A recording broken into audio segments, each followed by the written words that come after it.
திறப்பின் வாசல் ஜெபம்.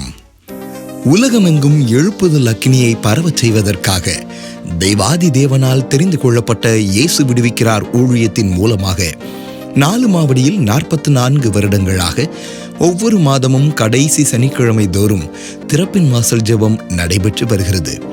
ஜூன் மாதம் 28ஆம் தேதி 4 மாவடி தேவனுடைய கூடாரத்தில் நடைபெற்ற திறப்பின் வாசல் ஜெபத்திற்கு இந்தியாவின் பல மாநிலங்களிலிருந்தும் வெளி தேசங்களிலிருந்தும் சுமார் 50,000 பேர் தேசங்களின் எழுப்புதலுக்காக உபவாசித்து ஜெபிக்க கூடி வந்தார்கள். பாடல யெகோவா நிசி உம்மை போற்றி பாடுவோம்னு கரந்தட்டி பாடல எல்லாரும் சேர்ந்து நல்ல கை தட்டி. ஆமென்.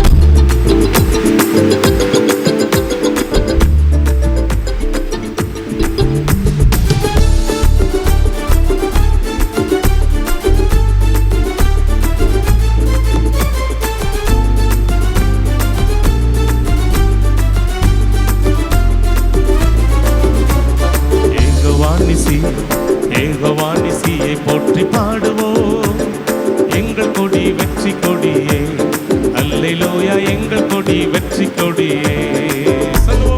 யெகோவா நிசியை போற்றி பாடுவோம், எங்கள் கொடி வெற்றி கொடியே, அல்லேலூயா எங்கள் கொடி வெற்றி கொடியே.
கலங்கி நிற்க காரணங்கள் இல்லையே, கைகளை தளர்ந்திடாமல் தாங்கியே கர்த்தரேசு சத்தியாகி நிற்கிறார்.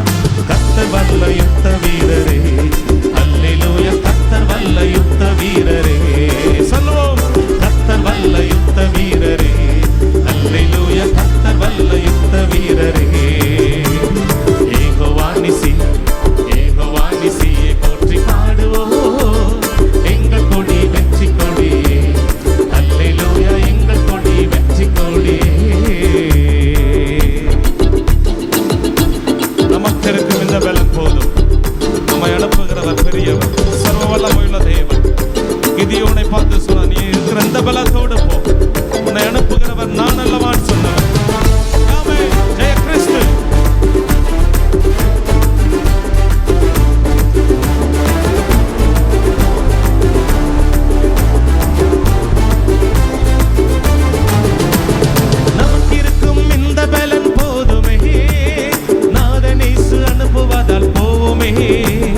பட்டயமோ புயபலமோ தேவையா, பரமதேவ ஆவி நம்மில் இல்லையா, ஜீவதேவ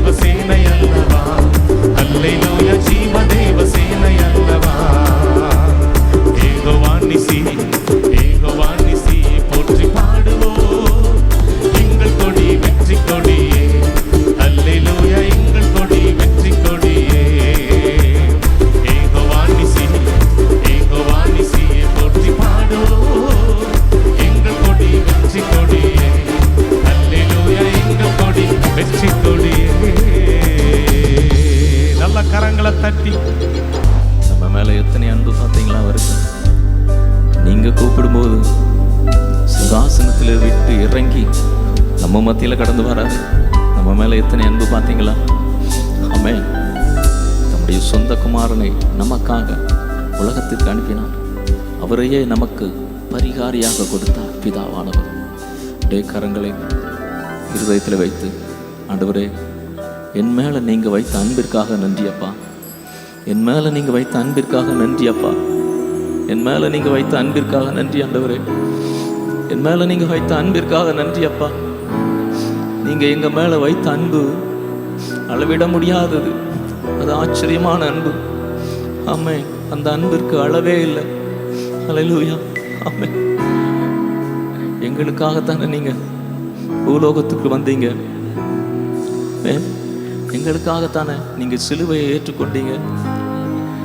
எங்களுக்காகத்தானே நீங்கள் அடிபட்டீங்க, வாரினால் அடிபட்டீங்க, கைகளிலே கால்களிலே ஆணிகளை ஏற்றுக்கொண்டீங்க, விழாவிலே ஈட்டியால் குத்தப்பட்டீங்க. எங்களுக்காகத்தானே சிரசிலே முள்முடியை ஏற்றுக்கொண்டீங்க. எங்களுக்காகவே எனக்காகவே, நான் சொல்றேன், எனக்காகவே என் தேவன் அங்கு கேடடைந்தார். எனக்காகவே என் தேவன் அங்கு கேடடைந்தார். என்னை மீட்பதற்காக தன் ஜீவனை கொடுத்தவர். என்னை மீட்பதற்காக பாவத்தில் கிடந்த என்னை, அசுத்தமான கிடந்த என்னை மீட்பதற்காக தன்னுடைய பரிசுத்த இரத்தத்தை சிந்தி தன் ஜீவனை கொடுத்து என்னை மீட்டுக் கொண்டார். ஆமென். அதை நான் எப்படி மறப்பேன் ஆண்டவர்? அதை நான் எப்படி மறப்பேன் ஆண்டவர்? நீங்கள் அந்த வார்த்தையை சொல்லுங்க, நான் மறக்க மாட்டேன் ஆண்டவர். அந்த வார்த்தையை சொல்லுங்க நீங்க, நான் மறக்க மாட்டேன் ஆண்டவர். அந்த அன்பை நான் மறக்க மாட்டேன் ஆண்டவர். என் ஜீவன் உள்ள வரைக்கும் அந்த அன்பை நான் மறக்க மாட்டேன் ஆண்டவர். அந்த அன்பை நான் மறக்க மாட்டேன் ஆண்டவர். அந்த அன்பை நான் மறக்க மாட்டேன். நீர் எனக்காக பட்ட பாடுகளை நான் மறக்க மாட்டேன். நீர் எனக்காக சிந்தின ரத்தத்தை நான் மறக்க மாட்டேன் ஆண்டவர். நீர் எனக்காக அடிபட்டதை நான் மறக்க மாட்டேன் ஆண்டவரே. S Jesus. ஏன் ஆண்டவரே, ஏன் ஆண்டவரே எங்கள் மேல உங்களுக்கு இத்தனை அன்பு? ஏன் ஆண்டவரே உங்களுக்கு எங்க மேல இத்தனை அன்பு? உங்க அன்பு பெரியது ஆண்டவரே. உங்க அன்பு பெரியது ஆண்டவரே. உங்க அன்பு பெரியது. அன்பு எத்தனை பெரிதையா ஏசையாவும் அன்பு பெரிதையா. அன்பு எத்தனை பெரிதையா ஏசையாவும் அன்பு பெரிதையா. எப்படி நான் மறப்பேன், எப்படி நான் மறப்பேன், எப்படி நான் மறப்பேன் அன்பை. எப்படி நான் மறப்பேன், எப்படி நான் மறப்பேன், எப்படி நான் மறப்பேன் அன்பை. எப்படி நான் மறப்பேன், எப்படி எப்படி நான் மறப்பேன் ஆண்டவரே? அந்த அன்பை நான் எப்படி மறப்பேன்பா? நீ எனக்காக சிந்தின ரத்தத்தை நான் எப்படி மறப்பேன்பா?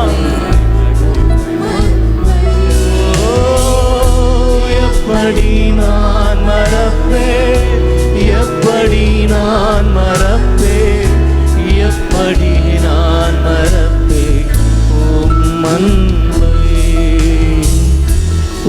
அன்பு எத்தனை பெரிதையா ஏசையா அன்பு பெரிதையா. அன்பு எத்தனை பெரிதையா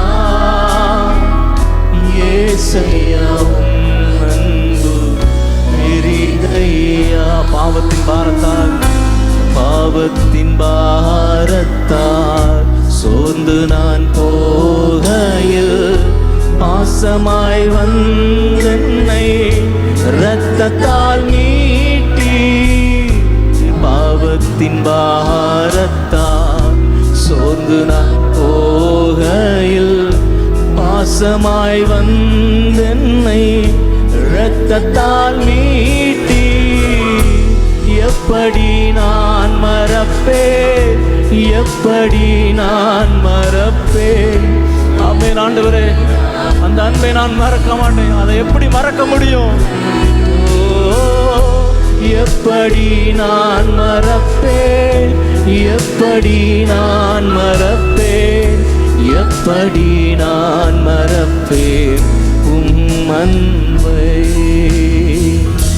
உம் அன்பு எத்தனை பெரிதையா இயேசு, உம் அன்பு பெரிதையா. உம் அன்பு எத்தனை பெரிதையா இயேசையா, உம் அன்பு பெரிதையா. பாடல் ஆராதனை வேளையை தொடர்ந்து சகோதரர் மோகன் லாசரஸ் அவர்கள் தேவனை துதித்து ஜெபங்களை ஏறெடுத்த போது தேவ பிரசன்னம் தேவனுடைய கூடாரத்தில் இறங்கியது. தேவ ஜனங்கள் தேவனை துதித்து மகிமைப்படுத்திய போது அநேகர் சுகத்தை பெற்றுக்கொண்டு சாட்சி சொல்லி தேவனை மகிமைப்படுத்தினார்கள். அவருடைய பிரசன்னம் இறங்க இறங்க, அவருடைய மகிமை இறங்க இறங்க கட்டுகள் அறுக்கப்படுகிறது, நோய்கள் மறைகிறது, பலவீனத்தின் கட்டுகள் அறுக்கப்படுகிறது, பிசாசின் கிரியைகள் அழிக்கப்படுகிறது. அவருடைய பிரசன்னத்தில் எந்த சத்துருவின் வல்லமை நிற்க முடிவது இல்லை. ஆண்டவருடைய வல்லமை இறங்க இறங்க விடுதலை. கட்டிகள் மறைகிறது, கேன்சர் கட்டிகள், மரண வியாதிகள் மறைகிறது, மரண போராட்டத்தை கொண்டு வந்த நோய்கள் ஆண்டவருடைய பிரசன்னத்திலே கரைந்து மறைந்து இல்லாமல் போகிறது. அநேகருடைய சரீரத்தில் இருக்கிற கட்டுகள் இப்பொழுது அறுக்கப்படுகிறது. பலவீனத்தின் கட்டுகள் அறுக்கப்படுகிறது, வியாதியின் கட்டுகள் அறுக்கப்படுகிறது, பில்லி சூனிய கட்டுகள் அறுக்கப்படுகிறது. ஆண்டவருடைய வல்லமை இறங்குகிறபடியினால், அவருடைய பிரசன்னத்தினாலே நோய்கள் மறைகிறது, பிசாசின் கட்டுகள் அறுக்கப்படுகிறது. நடக்க முடியாத கால்கள் பலன் கொண்டு விட்டாரு. இப்போ எழும்பி நடங்க, கால்களில் சுகம், பொது கால்களாய் மாறிவிட்டாரு. நீங்கள் துதிக்கும் போதே விடுதலை. சீக்கிரம் வாங்க. அவங்க மாத்திரம் எல்லாம் வல்லதுகரம் வைத்தாங்க. ஆண்டவரே ஸ்தோத்திரம், இயேசுவேன்னு சொல்லுங்க. இயேசுவே உமக்கு ஸ்தோத்திரம். அல்லேலூயா. 5 வருஷமாக தலையில் கட்டிருந்துச்சு ஐயா. அது பாண்டிச்சேரி போய் செக் பண்ணதுக்கு ஆப்ரேஷன் பண்ணால் கூட முடியாது. ஆப்ரேஷன் பண்ணாலும் கஷ்டம் சொல்லிட்டாங்க. அதுக்கப்புறம் வந்துட்டேன். இப்போ என்ன நடந்தது? இப்போ வந்து பிரசவம் பண்ணியிருக்கும்போது தலையிலே ஒரு பிரசவம் மின்னல் மாதிரி ஆண்டோடைய பிரசன்னம் இறங்கிச்சு. இப்போ எனக்கு கழுத்து வலியெல்லாம் இருந்துச்சு ரொம்ப. இப்போ கட்டி இல்லை. எவ்வளோ சைஸ் இருக்கும்? அதாவது உள்ள தலை உள்ளுக்குள்ள மூளை உள்ள, அதனால வலி இருந்துக்கிட்டே இருக்கும். இந்த சைடு மொத்தம், இந்த மொத்த சைடும் தலைக்குள்ள கட்டி. டாக்டர் சொல்லிட்டாங்க ஆப்ரேஷன் பண்ணாலும் கஷ்டம்னு சொல்லிட்டாங்க. இப்போ ஆண்டவரை துதிக்கும் போது மின்னல் மாதிரி கர்த்தருடைய பிரசன்னம் இறங்கினது. அது மறைந்த அந்த வலி, நரம்பில் இந்த வலி எல்லாம் போய்விட்டது. கையெல்லாம் தூக்க முடியாதுங்க பாஸ்டர். உடஞ்ச கையை நீங்கள் தான் எனக்கு குணமாக்கினீங்க. எனக்கு பேர் சொல்லி அழைத்து சுகமாகி கூப்பிட்டு 25 வருஷம் ஆச்சு. இப்போ கால் பலவீனமாக எனக்கு நடக்கவே முடியாது. என் மக கூட்டிகிட்டு வந்துச்சு. இப்போ அந்த ஒரு இந்த இடுப்பில் பாஸ்டர் துதிக்கிற ஜபம் சொல்லும்போது நான் துதிச்சுக்கிட்டே இருந்தேன். இந்த இடுப்பில் ஒரு சொட்டக்குனுச்சு, ஒரு சத்தம் கேட்டுச்சு. ஆனால் அதுலேருந்து கால் நல்லா ஃப்ரீயாக வந்து நல்லா நடந்து காமிங்க. இப்போ நல்லா தெளிவாக நடக்க முடிகிறது புது பலனோட. ஆமென். இதுக்கு முன்னால் ஒரு அற்புதம் நடந்தது. நீங்களே என்ன அற்புதம்? புதுக்கோட்டைக்கு நீங்கள் வந்துருந்தீங்க பாஸ்டர். புதுக்கோட்டைக்கு வந்துருக்கீங்க. நான் வந்து ஒரு பாஸ்டர் வந்து என்கிட்ட கொடுத்தாங்க. அப்போ எங்கள் வீட்டுக்காரு இருந்தார். என்ன பிரச்சனை? எனக்கு அந்த கையை உடஞ்சி வச்சுங்க பாஸ்டர். கையை துண்டாவே எடுத்துட்டாங்க. எடுத்து ஆப்ரேஷன் பண்ணாங்க. ஒன்றுமே அந்த கையெல்லாம் தூக்கவே முடியாது, அசைக்கவே முடியாது. அப்போ நீங்கள் வந்து எங்கள் புது பஸ் ஸ்டாண்டில் புதுக்கோட்டையில் வந்திருந்தீங்க. நான் வந்திருந்தீங்க கூட்டத்துக்கு. நான் வந்திருந்தேன். நான் ஜெபிச்சுக்கிட்டு இருந்தேன். அப்போ வந்து நீங்கள் என்னை பேர் பாத்திமா மாரி உனக்கு கை சுகமாயிருச்சு, உனக்கு ஆன்சென்டான கை உனக்கு ஆண்டவர் பலனை கொடுத்துட்டாரு அப்படின்னு சொல்லும்போது எனக்கு நல்லபடியாக 3 தடவை எனக்கு ஒளியாக வந்துச்சு. முகத்தில் ஒளிய மாதிரி அடிச்சிச்சு. ஆண்டவர் என்னை ஆசீர்வதிச்சு. உங்கள் பேர் பாத்திமா மேரி. மேரி. இது எப்போ 25 வருஷம்? 25 வயசு ஆச்சுன்னா அப்போவே நான் ஞானஸ்தானம் எடுத்துட்டேங்க. 25 வருஷத்துக்கு முன்னால் அவங்க புதுக்கோட்டையில் மீட்டிங்கு சுவிசேஷ கூட்டம் நடக்கும்போது இந்த கை ஒடிஞ்சு இந்த விரலாம் மடக்க முடியாது கூட்டத்துக்கு வந்திருக்கிறாங்க. அவங்க அழுது ஜெபித்த போது இயேசு அவங்களோட பெயர் சொல்லி உன் கையில் இருக்கிற எலும்பை இயேசு குணமாக்க நான் சொன்னபோது சுகமாகி 25 வருஷமாக சுகமாக இருக்கிறாங்க. அல்லேலூயா, ஆமென். சகோதரர் மோகன் லாசரஸ் அவர்கள் இந்தியாவின் ரட்சிப்பிற்காகவும் இயேசு விடுவிக்கிறார் ஊழியத்தின் மூலம் தாங்கி வரும் 1274 மிஷனரிகளை தேவன் பயன்படுத்தவும் இஸ்ரவேல் சமாதானத்திற்காகவும் பாரத்தோடு ஜெபித்த போது வந்திருந்த தேவதனங்கள் அனைவரும் சகோதரர் அவர்களோடு இணைந்து கருத்தோடும் மனதுருக்கத்தோடும் ஜெபித்தார்கள்.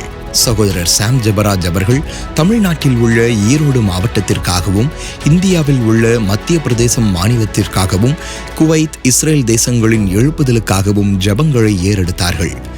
இயேசு விடுவிக்கிறார் ஊழியத்தின் மூலமாக அற்புதங்களை பெற்றுக்கொண்டவர்கள் சாட்சி கூறி தேவனை மகிமைப்படுத்தினார்கள்.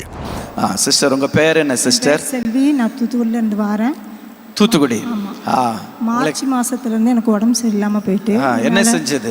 தலை வலிச்சுது, ரெண்டாவது பல்லு வலிச்சுது, அதுக்கப்புறம் இடுப்பு முடியாம போயிட்டு நடக்கவே முடியாது. ஒரு ரோபோ நடந்து வந்த மாதிரி. எவ்வளவு காலமா கஷ்டப்பட்டீங்க? 2 மாசமா ரொம்ப கஷ்டப்பட்டேன். ஜெபம் எடுக்க முடியல, ஜெபம் சொல்ல முடியல, ஜெபங்களுக்கு எழும்ப முடியல என்னால. அந்த அளவுக்கு போறேன். எப்படி உங்களுக்கு சுகம் கிடைச்சது? நான் தெரப்பி வாசல் ஜெபத்துக்கு வந்திருந்தேன் ஏப்ரல் மாசம்.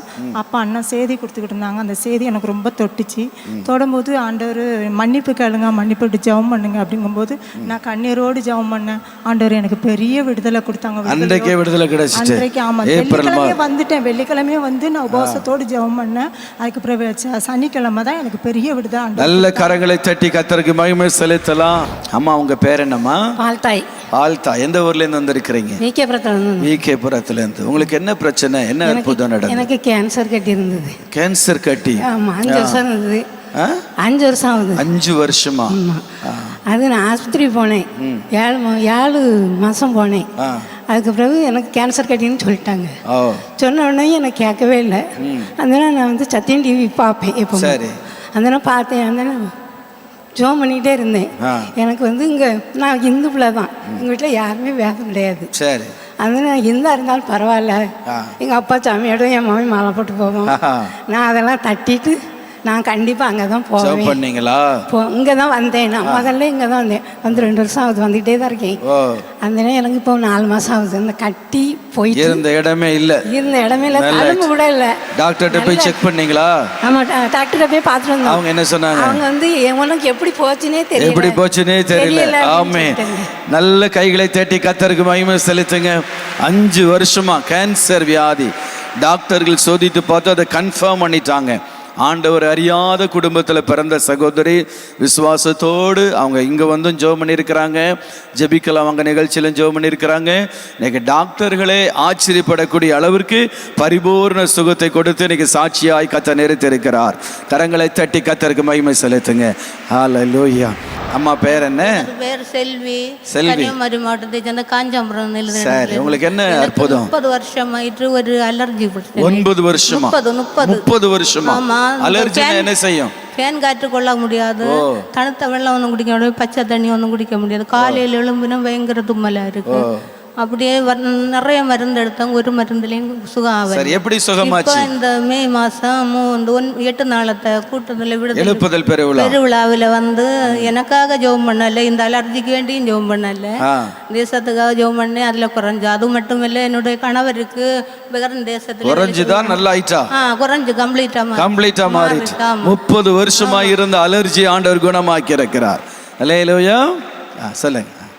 கணவருக்கு வேற தேசத்துல வேலை செய்துட்டு இருக்கு. அவருக்கு கல்லு பிரச்சனை, கிட்னிக்கு உள்ள கல்லு. அதுவும் அந்த அதே சதை மூடி அப்படியே இருக்கு. அதனால ஆப்ரேஷன் பண்ணணும்னு சொல்லியிருக்கு. அப்போ ஆஸ்பத்திரியில் போய் ஒரு ஆஸ்பத்திரியில் போய் இன்னொரு ஆஸ்பத்திரி, அங்கே இருந்தும் கட்டாயம் உடனே ஆப்ரேஷன் பண்ணணும். இப்போ நான் சொன்னேன், இல்லை நீங்கள் உடனே ஆப்ரேஷன் பண்ணா மருந்து எடுங்க, நான் இங்கே 3 நாள் இந்த கடைசியில் உள்ள அதில் வந்து ஜெபம் பண்ணிட்டு வரேன். வந்த பிறகு ஆஸ்பத்திரிக்கு ஆப்ரேஷனு போகலான்னு சொல்லிட்டு நான் இங்கே கூட்டத்து வந்தேன்.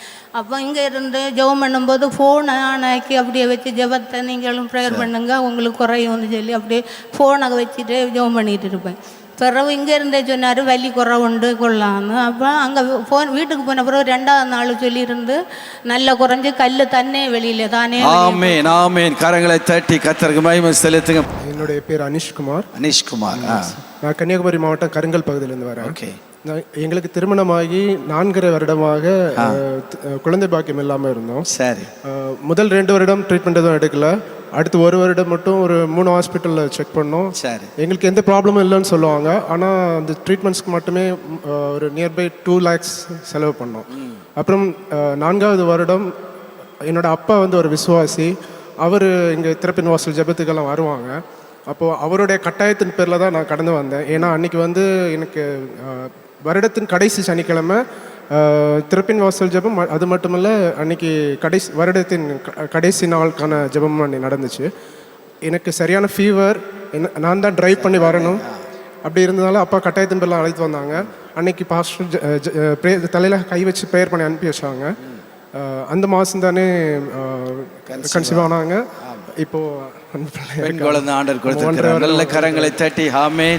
நான் சேலத்துலேருந்து வரேன். உங்கள் பேர் என்ன? சுகந்தி. 37 வருஷமா எனக்கு வந்து வலுசரப்பத்தின் கிரியினால ரொம்ப கஷ்டப்பட்டேன். என்ன செய்யும் வலுசரப்பத்தின் கிரி? வலுசரப்பத்தின் கிரி வந்து என்னை போராட்டம் பண்ணுச்சுன்னா அந்த இரவு முழுவதும் என்னால் தூங்க முடியாது. அப்படி ஒரு போராட்டம் பண்ணோம். 37 வருஷமா நான் நிறைய கஷ்டப்பட்டுட்டேன். வலுசரப்பன் எப்படி சொல்றீங்க? வலுசரப்பத்தின் கிரினா அதனுடைய இதே வேற மாதிரியே இருக்கும். அப்படி தாக்குல அந்த மாதிரி இருக்கும். அது பிறண்டு எந்திரிச்சு போன வெட்டி என்னால் ஒண்ணுமே முடியாது. கை காலெல்லாம் பலவீனம் ஆயிரும். என்னால் எந்திரிக்க முடியாது. சரி, எப்படி விடுதலை கிடைச்சது? ஐயா வந்து மோன்ஸ்லாசரை வந்து ஜெபம் பண்ணிட்டு இருந்தாங்க சத்தியம் டிவியில். அப்போ ஜெபம் பண்ணிட்டு இருந்தாங்க. பிசாசின் பிடிகள் இருந்தது, வலுசரப்பத்தின் கிரிகள் இருந்து இன்னைக்கு விடுதலை பெற்றுக்கொள்றாங்க அப்படின்னு சொன்னாங்க. அப்போ நான் சொன்னேன் ஜெபம் பண்ண இசப்பா இத்தனை வருஷமா நான் ரொம்ப கஷ்டப்பட்டுட்டு இருக்கிறேன் ஆண்டவரே. இந்த பிசாசின் இந்த வலுசரப்பத்தின் கிரியிலிருந்து எனக்கே விடுதலை தாங்க சாமி அப்படின்னு சொல்லிட்டு ஜெபம் பண்ணேன். அன்னையிலேருந்து எனக்கு 1 வருஷமா எனக்கு எந்த ஒரு பிரச்சனையும் இல்லை. நான் நல்லா தூங்குறேன். எனக்கு நல்லா இருக்கிறேன். விடுதலை தந்த ஏசப்பா கோடான கோடி சோத்திரம். நன்றி. நல்ல கரங்களை தட்டி கர்த்தருக்கு மகிமை செலுத்துங்க. ஆமாம், 37 வருஷம் பாருங்க, பாம்போடு கூட வாழ்கிற ஒரு வாழ்க்கை. பயங்கர வேதனை, தூக்கம் கிடையாது. ஆண்டவர் ஒரே நாளில் அதிலிருந்து விடுதலை கொடுத்திருக்கிறார். நல்ல கரங்களை தட்டி கர்த்தருக்கு மகிமை செலுத்தலாமா? ஸ்ரீகாந்த். எந்த ஊர்லேருந்து வந்து? ஊட்டியில இருந்து. என்ன அற்புதம். ஏப்ரல் மாதம் வந்து பொண்ணுக்கு வந்து ரொம்ப முடியாமல் ஆயிடுச்சுங்க.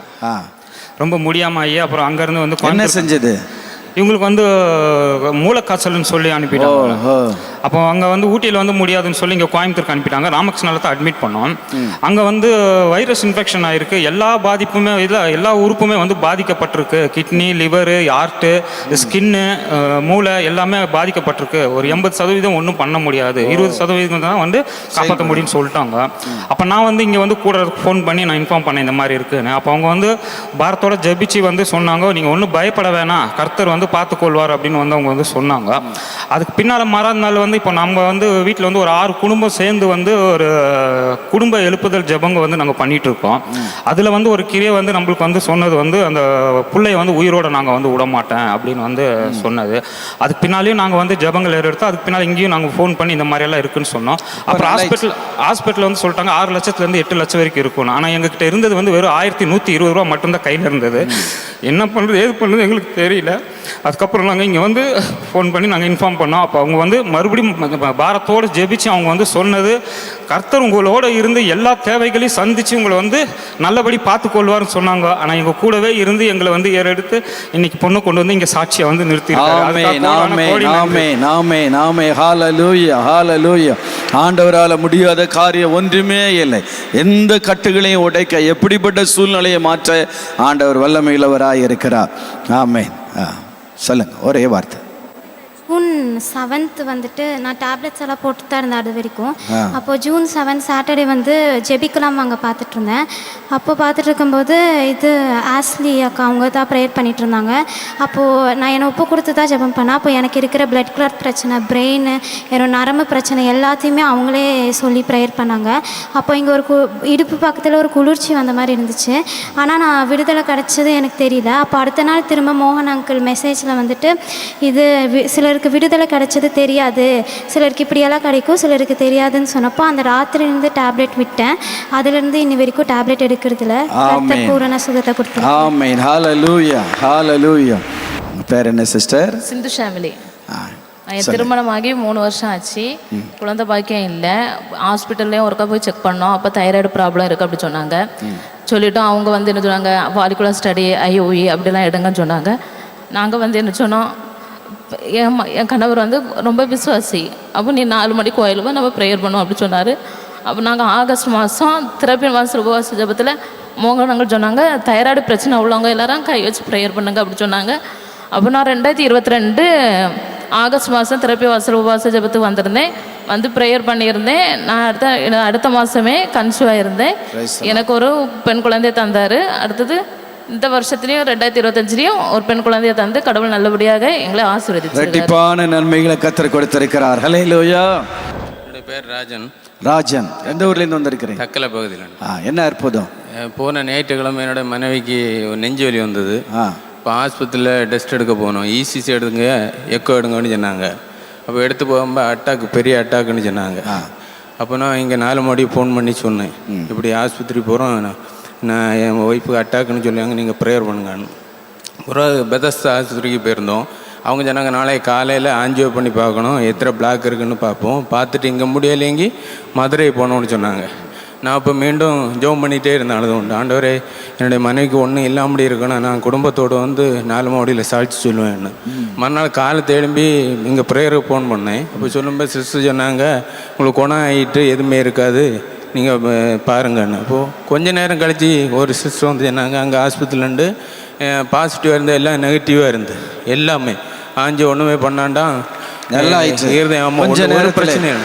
அதை டாக்டர்கள் எல்லாம் பெரிய ஆச்சரியப்பட்டாங்க, இது என்ன பிரச்சனைன்னு தெரியலன்னு. நாமே இன்னைக்கு நல்ல ஜீவனோடு கொண்டு வந்து கர்த்தர் நிறுத்தியிருக்கிறார். நல்ல கரங்களை தட்டி கர்த்தருக்கு மகிமை செலுத்துங்க. என்னோட பேர் வந்து ஏஞ்சல் க்ளோரி. நான் விருதுநகர் மாவட்டத்திலேருந்து வரேன்.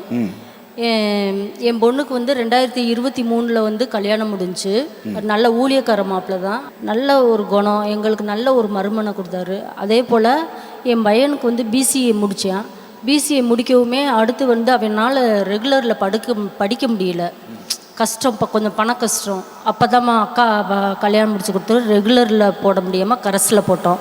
கரஸில் BSc முடித்து BCA முடித்து படித்து முடிக்கவுமே அவன் வந்து ஆன்லைன்லேயே அப்ளை பண்ணியிருந்தான். இந்த மாதிரி வேலைவாய்ப்புக்கு நமக்கு வேணும் அப்படின்னு சொல்லிட்டு வேலைவாய்ப்பு இது பண்ணும்போது இன்ஃபோசிஸில் வந்து அவன் அப்ளை பண்ணியிருக்கான். அது எங்களுக்கு தெரியாது. கடைசியில் என்ன செஞ்சோம், அவன் வந்து கடைசி அந்த 3 வருஷம் முடிக்கிற தருவாயில் அவன் சொன்னேன், ஏம்மா இன்ஃபோசிஸ்லேருந்து எனக்கு வந்து மெயில் வந்திருக்குமான்னு சொன்னேன். சொல்லவும் ரொம்ப சந்தோஷம், அக்காவுக்கும் கல்யாணம் முடிஞ்சிச்சு, உனக்கும் நீ ஒரு செட்டில் ஆகிட்டடா தம்பி அப்படின்னு நினச்சிட்டு இருந்தோம். நான் இங்கே அடிக்கடி வருவேன். வரப்பெல்லாம் நாங்கள் வந்து பொருத்தனையோட ஜெபம் பண்ணிக்கிட்டு தான் போவேன். கடவுளே என் மகனுக்கு ஒரு நல்ல ஒரு வேலைவாய்ப்பு கொடுங்க அப்படின்னு சொல்லி. அப்புறம் MCA வந்து அண்ணா யூனிவர்சிட்டியில் கிடச்சிச்சு கரஸில்.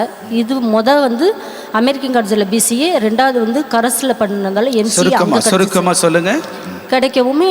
அப்புறம் அவனுக்கு வந்து அவன் படித்து முடிக்க இன்ஃபோசிஸ்லேருந்து அங்கேருந்து இமெயில் வந்துருச்சு, வேலை கிடச்சிருச்சு.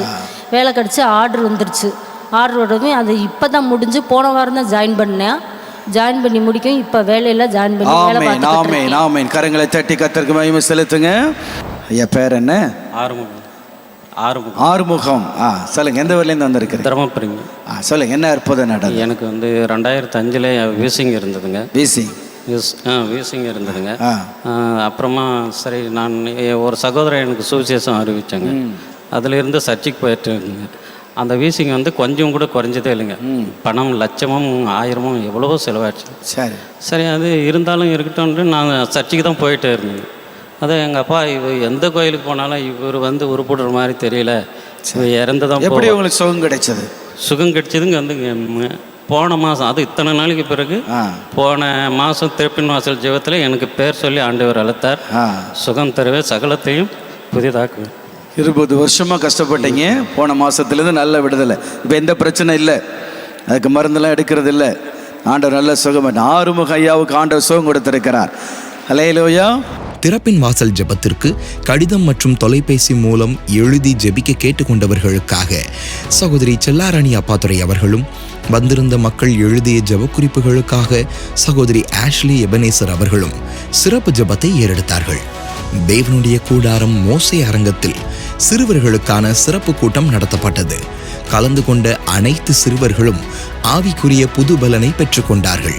ஏழை எளிய மக்கள் தேவனால் ஆசீர்வதிக்கப்பட வேண்டும் என்ற நோக்கத்தோடு அநேக தேவ பிள்ளைகள் தங்கள் தியாகத்தோடு வாங்கிய பொருட்களை தேவனுடைய கூடாரத்தில் அமைந்துள்ள தேவனுடைய பண்டக சாலைக்கு உற்சாகத்தோடு கொண்டு வந்து கொடுத்தார்கள். பெண்களுக்கான இனிய இல்லறம் என்று இயேசு விடுவிக்கிறார் தொலைக்காட்சி நிகழ்ச்சியின் 200வது தொடருக்கான விருது வழங்கும் விழா சிறப்பாக நடைபெற்றது.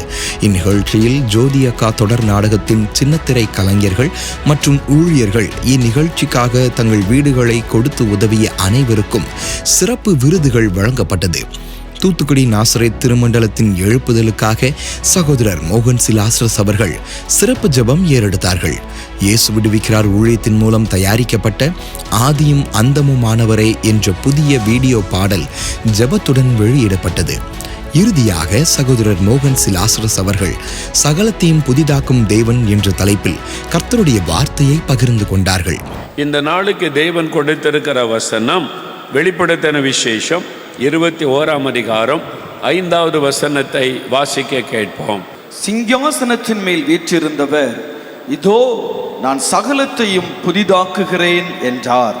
சிங்காசனத்தின் மேல் வீற்றிருக்கிறவர், இதோ நான் சகலத்தையும் புதிதாக்குகிறேன் என்றார். ஆண்டவர் இன்றைக்கு உங்களுக்கு கொடுக்கிற ஒரு வார்த்தை, என் பிள்ளைகளே, நான் சகலத்தையும் புதிதாக்குகிறேன். சிங்காசனத்தில் வீற்றிருக்கிறவர் என்றால் அதிகாரத்தில் இருக்கிறவர், ஆளுகையில் இருக்கிறவர் என்ற அர்த்தம். அவர்தான் சர்வலோகத்தின் ஆண்டவர், சர்வலோகத்தின் நியாயாதிபதி. அவர் சிங்காசனத்தில் வீற்றிருந்து ஆளுகை செய்கிறார். அவருடைய அதிகாரத்திற்கு மிஞ்சின அதிகாரம் கிடையவே கிடையாது. அவருடைய அதிகாரம்தான் உலகத்திலேயே மேன்மையான அதிகாரம். வானத்திலும் பூமியிலும் சகல அதிகாரம் பெற்றவர் அவர். அவர் சிங்காசனத்தின் மேல் வீற்றிருந்து சொல்லுகிறார், என் மகனே, நான் சகலத்தையும் புதிதாக்குகிறேன், என் மகளே, நான் சகலத்தையும் புதிதாக்குகிறேன் என்று ஆண்டவர் சொல்லுகிறார். ஏதோ ஒரு காரியம், உங்களுடைய குடும்ப காரியம் உங்களுடைய மனதை பாதித்திருக்கலாம். என் குடும்பம் என்றைக்கு தான் மாறப்போகுது தெரியலையே, என் கணவர் எப்போ தான் மாறப்போகிறார், என் பிள்ளைகள் எப்போ தான் மாறப்போகிறாங்க, இந்த குடும்ப சூழ்நிலை என்றைக்கு மாறும், இப்படியே தானே குடும்பம் போய்கொண்டு இருக்கிறது. முறுமுறுப்பு, சண்டை, பிரச்சனை, வறுமை, நெருக்கம். ஆண்டவர் சொல்லுகிறார், நான் அதை புதிதாக்குகிறேன், உன் குடும்பத்தை நான் புதிதாக்குகிறேன், நீ பாதிக்கப்பட்ட உன் குடும்ப சூழ்நிலை நான் புதிதாக்குகிறேன் என்று கர்த்தர் இன்றைக்கு புதிதாக்க போகிறார். அதுக்கு தான் ஆண்டவர் உங்களை அழைத்து கொண்டு வந்திருக்கிறார். ஒருவேளை உங்களுடைய வேலையில் ஒரே பிரச்சனையாக இருக்குது, பொறாமைப்படுறாங்க, பிரச்சனை பண்ணுறாங்க, ப்ரமோஷன் தர மாட்டேங்கிறாங்க, என்னை ப்ரமோட் பண்ணுறாங்க, என்னை குற்றப்படுத்திக்கிட்டே இருக்கிறாங்க, வேலைக்கு போகிறதுக்கே விருப்பம் இல்லை, ஏன் இப்படி இருக்கிறது என்ற ஒரு கஷ்டத்தோடு இருக்கலாம். ஆண்டவர் சொல்லுகிறார், என் மகனே, என் மகளே, நீ பயப்படாத, உன் வேலையில் அலுவலகத்தில் எல்லாத்தையும் நான் புதிதாக்க போகிறேன், நான் உனக்கு புதிதாக்கி தருவேன் என்று ஆண்டவர் சொல்லுகிறார். அந்த சூழ்நிலையை மாற்றி புதிதாக்கி தருகிற தேவன் அவர்.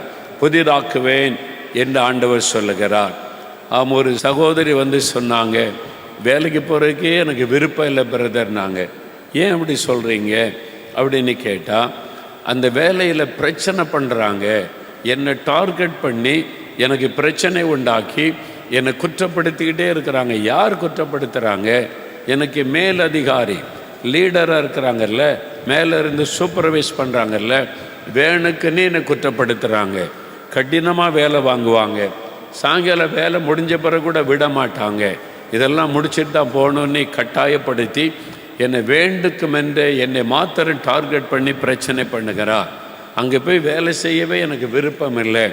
அதை விட்டுடலான்னு நினச்சா குடும்பம், கணவர், பிள்ளைகள், ஒரு ஆள் சம்பாத்தியம் போதாதே, கஷ்டமான நிலைமை, விருப்பம் இல்லாமலேயே நான் இந்த வேலைக்கு போகிறேன் என்று. அதெல்லாம் சோர்ந்து போகாதுங்க. நீங்கள் சந்தோஷமாக ஆண்டவரை துதிச்சுக்கிட்டே போங்க. ஆண்டவர் சூழ்நிலையை மாற்றுவார். என்றைக்குமே அப்படி இருக்காரு என்று சொல்லி மாறுற மாதிரி தெரியலையே பிரதர், அப்படி தான் தெரியும். ஆண்டவர் நினச்சா ஒரே நாளில் தலைகளாய் மாற்றுவார். அவங்களை தைரியப்படுத்தி அனுப்பினேன். சில நாள் கழித்து சொன்னாங்க, நீங்கள் சொன்ன மாதிரியே பெரிய அற்புதம் நடந்துட்டு பிரதர். என்ன நடந்துட்டுன்னு கேட்டேன். என்னை மேலே உட்காந்து எல்லாரையும் அதட்டி என்னை குறி வைத்து டார்கெட் பண்ணி உபத்திரப்படுத்தின ஆளை அங்கேருந்து டிரான்ஸ்ஃபர் பண்ணி வெளியே அனுப்பிட்டாங்க. இப்போ அதே இடத்துல எனக்கு ப்ரமோஷன் கொடுத்துட்டாங்க. அதே இடத்துல உயர்த்தப்பட்டு விட்டேன். எல்லாம் மாறி விட்டார். புதிதாக்குகிற ஒரு தேவன் அவர். உங்கள் பிரச்சனையை மாற்றி புதிதாக்கி உங்களுடைய ஆசீர்வதிக்கிற தேவன் அவர். ஒருவேளை உங்களுடைய தொழிலில், உங்களுடைய பிஸ்னஸில் நிறைய பிரச்சனை, நெருக்கம், கடைக்கு போக விருப்பம் இல்லை, ஆஃபீஸ் போக விருப்பம் இல்லை, கடன் ஒரு பக்கம், நஷ்டம் ஒரு பக்கம், ஒன்று வாய்க்க மாட்டேங்க, தடை ஒரு பக்கம், இது மாதிரி நெருக்கப்பட்ட நிலைமை. செய்ய முடியுமா, வாழ முடியுமா, கடனெல்லாம் திருப்பி கொடுக்க முடியுமா, பிஸ்னஸில் வளர்ச்சி வருமா, இது மாதிரி போராட்டத்துக்கு நடுவில் வந்திருக்கிறீங்களா? இன்றைக்கு தோல்வி, ஏமாற்ற, நஷ்டம். ஆண்டவர் சொல்றார், என் மகனே, நான் சகலத்தையும் புதிதாக்குகிற தேவன். உன் பிஸ்னஸில் இப்போ இருக்கிற சூழ்நிலையை மாற்றி புதிதாக்க வல்லமையுள்ள தேவன் என்று வாக்கு கொடுக்கிறார். ஊழியம் செய்கிறீங்க, சபையில் பிரச்சனை, அதனால் குடும்பத்துக்குள்ளே பிரச்சனை, சபை வளர மாட்டேங்குது, மனிதரால் பிரச்சனை, பிசாசால பிரச்சனை, செபிக்க முடியல, ஊழியம் செய்ய முடியல, நெருக்கப்பட்ட நிலைமை, எதிர்பார்த்த மாதிரி ஊழியம் வளர மாட்டேங்குது, சொந்தமாக இடமும் இல்லை, ரொம்ப கஷ்டம், நெருக்கம், சோர்வு, ஊழியத்தில் சோர்ந்து போய் வந்திருக்கிறீங்களா? இப்படியே போனால் எப்படி ஊழியம் செய்கிறது? இந்த இடத்தை விட்டுட்டு போயிடலாமா நீ தோன்றுகிறது என்று எண்ணுகிறீங்களா? ஆண்டவர் சொல்லுகிறார், என் ஊழியக்காரனே, என் ஊழியக்காரியே, நீ பயப்படாதே, நான் சகலத்தையும் புதிதாக்க போகிறேன். உன் ஊழியத்தில் இருக்கிற காரியங்களை மாற்றி நான் புதிதாக்குதலை உண்டாக்குவேன் என்று ஆண்டவர் சொல்லுகிறார். அவர் புதிதாக்குகிற தேவன். அவரால் சூழ்நிலைகளை மாற்றி புதிதாய் மாற்றி தர முடியும். என்றால் அவர் அதிகாரமுள்ள தேவன், சிங்காசனத்தில் வீற்றிருக்கிறவர். அவர்தான் உங்களுக்கு சொல்லுகிறார், நான் சகலத்தையும் புதிதாக்குகிறேன். என் மகனே, என் மகளே, நீ பயப்படாத, நான் காரியத்தை புதிதாக்கி தருகிறேன் என்று சொல்லுகிறார். நம்ம வீட்டில், ஆஃபீஸில், பிஸ்னஸில், ஊழியத்தில் ஆண்டவர் எல்லாத்தையும் புதிதாக்கணுமானா அதை எங்கே ஆரம்பிப்பார் தெரியுமா? அந்த புதிதாக்குதலை நம்மிலே தான் ஆரம்பிப்பார். முதல்ல உங்களை புதிதாக்க விரும்புகிறார். நீ புதிதானா நான் உன்னை இருக்கிற இடத்துல எல்லாத்தையும் புதிதாக்க முடியும். முதல்ல உனக்குள்ள தான் அந்த புதிதாக்குதலை நான் ஆரம்பிக்க விரும்புகிறேன். நான் உன்னை புதிதாய் மாற்ற விரும்புகிறேன் என்று ஆண்டவர் சொல்லுகிறார். நம்மை புதிதாக்குதலுக்கு ஒப்பு கொடுக்க வேண்டும். ஆண்டவரே, நீங்கள் எப்படி விரும்புகிறீரோ அப்படி என்னை புதிதாக்கி விடும் என்று நம்மை அர்ப்பணித்து கொள்ளும் போது நம்மிலே தான் அது ஆரம்பிக்கும். நாம் புதிதாய் மாறும் பொழுது நம்முடைய குடும்பத்தில் புதிய மாற்றம் உண்டாகும். நாம் ஆண்டவருக்கு பிரியமான புதிதாய் மாற்றப்பட ஒப்பு கொடுக்கும் போது நம்முடைய ஆஃபீஸில் எல்லாம் புதிதாக்கப்படும். நாம் புதிதாக்கப்பட நம்ம அர்ப்பணித்து கொள்ளும் போது நம்முடைய ஊழியத்தில், நம்முடைய பிஸ்னஸில் எல்லாத்திலையுமே ஒரு புதிதாக்குதலை கர்த்தர் உண்டாக்குவார். அப்போ அந்த ஆரம்பம் நம்மிலே தான், நமக்குள்ள தான் முதலாவது புதிதாக்குதலை உண்டாக்க கர்த்தர் விரும்புகிறார். அதற்கு நம்மை அர்ப்பணித்து கொள்ள வேண்டும் என்று ஆண்டவர் எதிர்பார்க்கிறார். ஆண்டவர் நம்மிடத்தில் என்னத்தை புதிதாக்குவார்? 3 காரியங்களில் நாம் புதிதாக்கப்பட வேண்டும். அதற்கு நம்ம அர்ப்பணிச்சிட்டா எல்லா சூழ்நிலையும் புதிதாக இன்றைக்கே மாற்றப்படும். நீங்கள் வீடு போய் சேருவதற்குள்ள புதிதாக்குதல் உண்டாகி இருக்கும். உங்கள் வீட்டுக்குள்ள புதிதாக்குதல் ஆரம்பித்து விடும். கர்த்தரால் அதை செய்ய முடியும், அந்த புதிதாக்குதல். அப்போ நம்மளை தான் அதை ஆரம்பிக்க வேண்டும். இப்போ லண்டனில் அற்புத பெருவிழா முதல் நாள் நடைபெற்றது. அப்போ முதல் நாளில் ஆண்டவர் ஹீலிங், டெலிவரன்ஸ் கொடுத்தார் நிறைய பேருக்கு. அப்போ ஆண்டவர் பேசினார். ஒருத்தர் எலும்புகள் பாதிக்கப்பட்டு, ஆர்த்தரைட்டிஸ், பல வருடமாக எலும்புகளில் வலியோட பாதிக்கப்பட்டு ஜாயிண்டாக வலி கஷ்டத்தோடு வந்திருக்கிறீங்க. அப்போ ஆவியானவர் வெளிப்படுத்தினார், உனக்குள்ள ஒரு மாற்றம் வரணும். உன் இருதயத்துக்குள்ள கசப்பு இருக்கிறது. ஒருத்தரை மன்னிக்க முடியாமல் வெறுத்து கொண்டே இருக்கிறாய். உன் உள்ளத்துக்குள்ள கசப்பை வைத்து அவங்கள பார்க்கும்போது அவங்கள நினைச்சாலே உனக்கு விருப்பம், கோபமும் எரிச்சலும் வருகிறது. நீ அதை விட்டு மனம் திரும்பி அவங்கள மனப்பூர்வமாக மன்னித்து உன் இருதயத்தை விட்டு அதை எடுத்து விட்டால் உனக்கு சுகம் தருவேன்னு கர்த்தர் பேசினார். ஆரம்பத்திலேயே கூட்டம் முடிகிற சமயத்தில் கடைசி ஜெபம் முடிந்த பிறகு ஒரு சகோதரி வந்தாங்க. அவங்க சொன்னாங்க, நான் தான் அது, பல வருஷமாக அந்த ஆர்த்தரைட்டிஸ் ஜாயிண்டாக எலும்பெல்லாம் வலிக்கும், எனக்கு ரொம்ப கஷ்டத்தோடு தான் கூட்டத்துக்கு நான் வந்தேன்.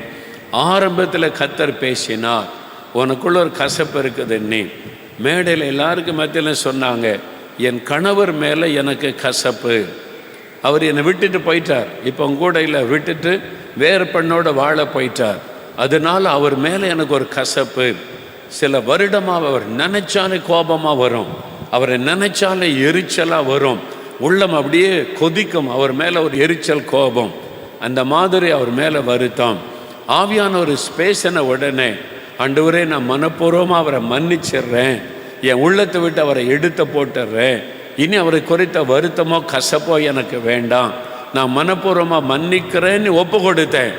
உடனே எலும்புகளில் சுகம் உண்டாகிவிட்டது, ஆர்த்தரைட்டிஸ் மறைந்து விட்டது, ஹீலிங் உடனே உண்டாகிவிட்டது. புதிதாக்குதல் எங்கே ஆரம்பிக்கிறது? நம்மிலே தான்.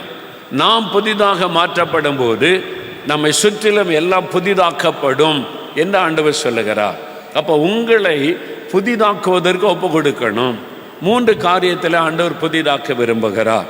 சில வசனங்கள் தான், 3 வசனம் நம்ம வாசித்துட்டு ஜெபிக்க போகிறோம். முதலாவது எசேக்கியேல் தீர்க்கதரிசன புஸ்தகம் 36ஆம் அதிகாரம் 26வது வசனம் வாசிக்க கேட்போம்.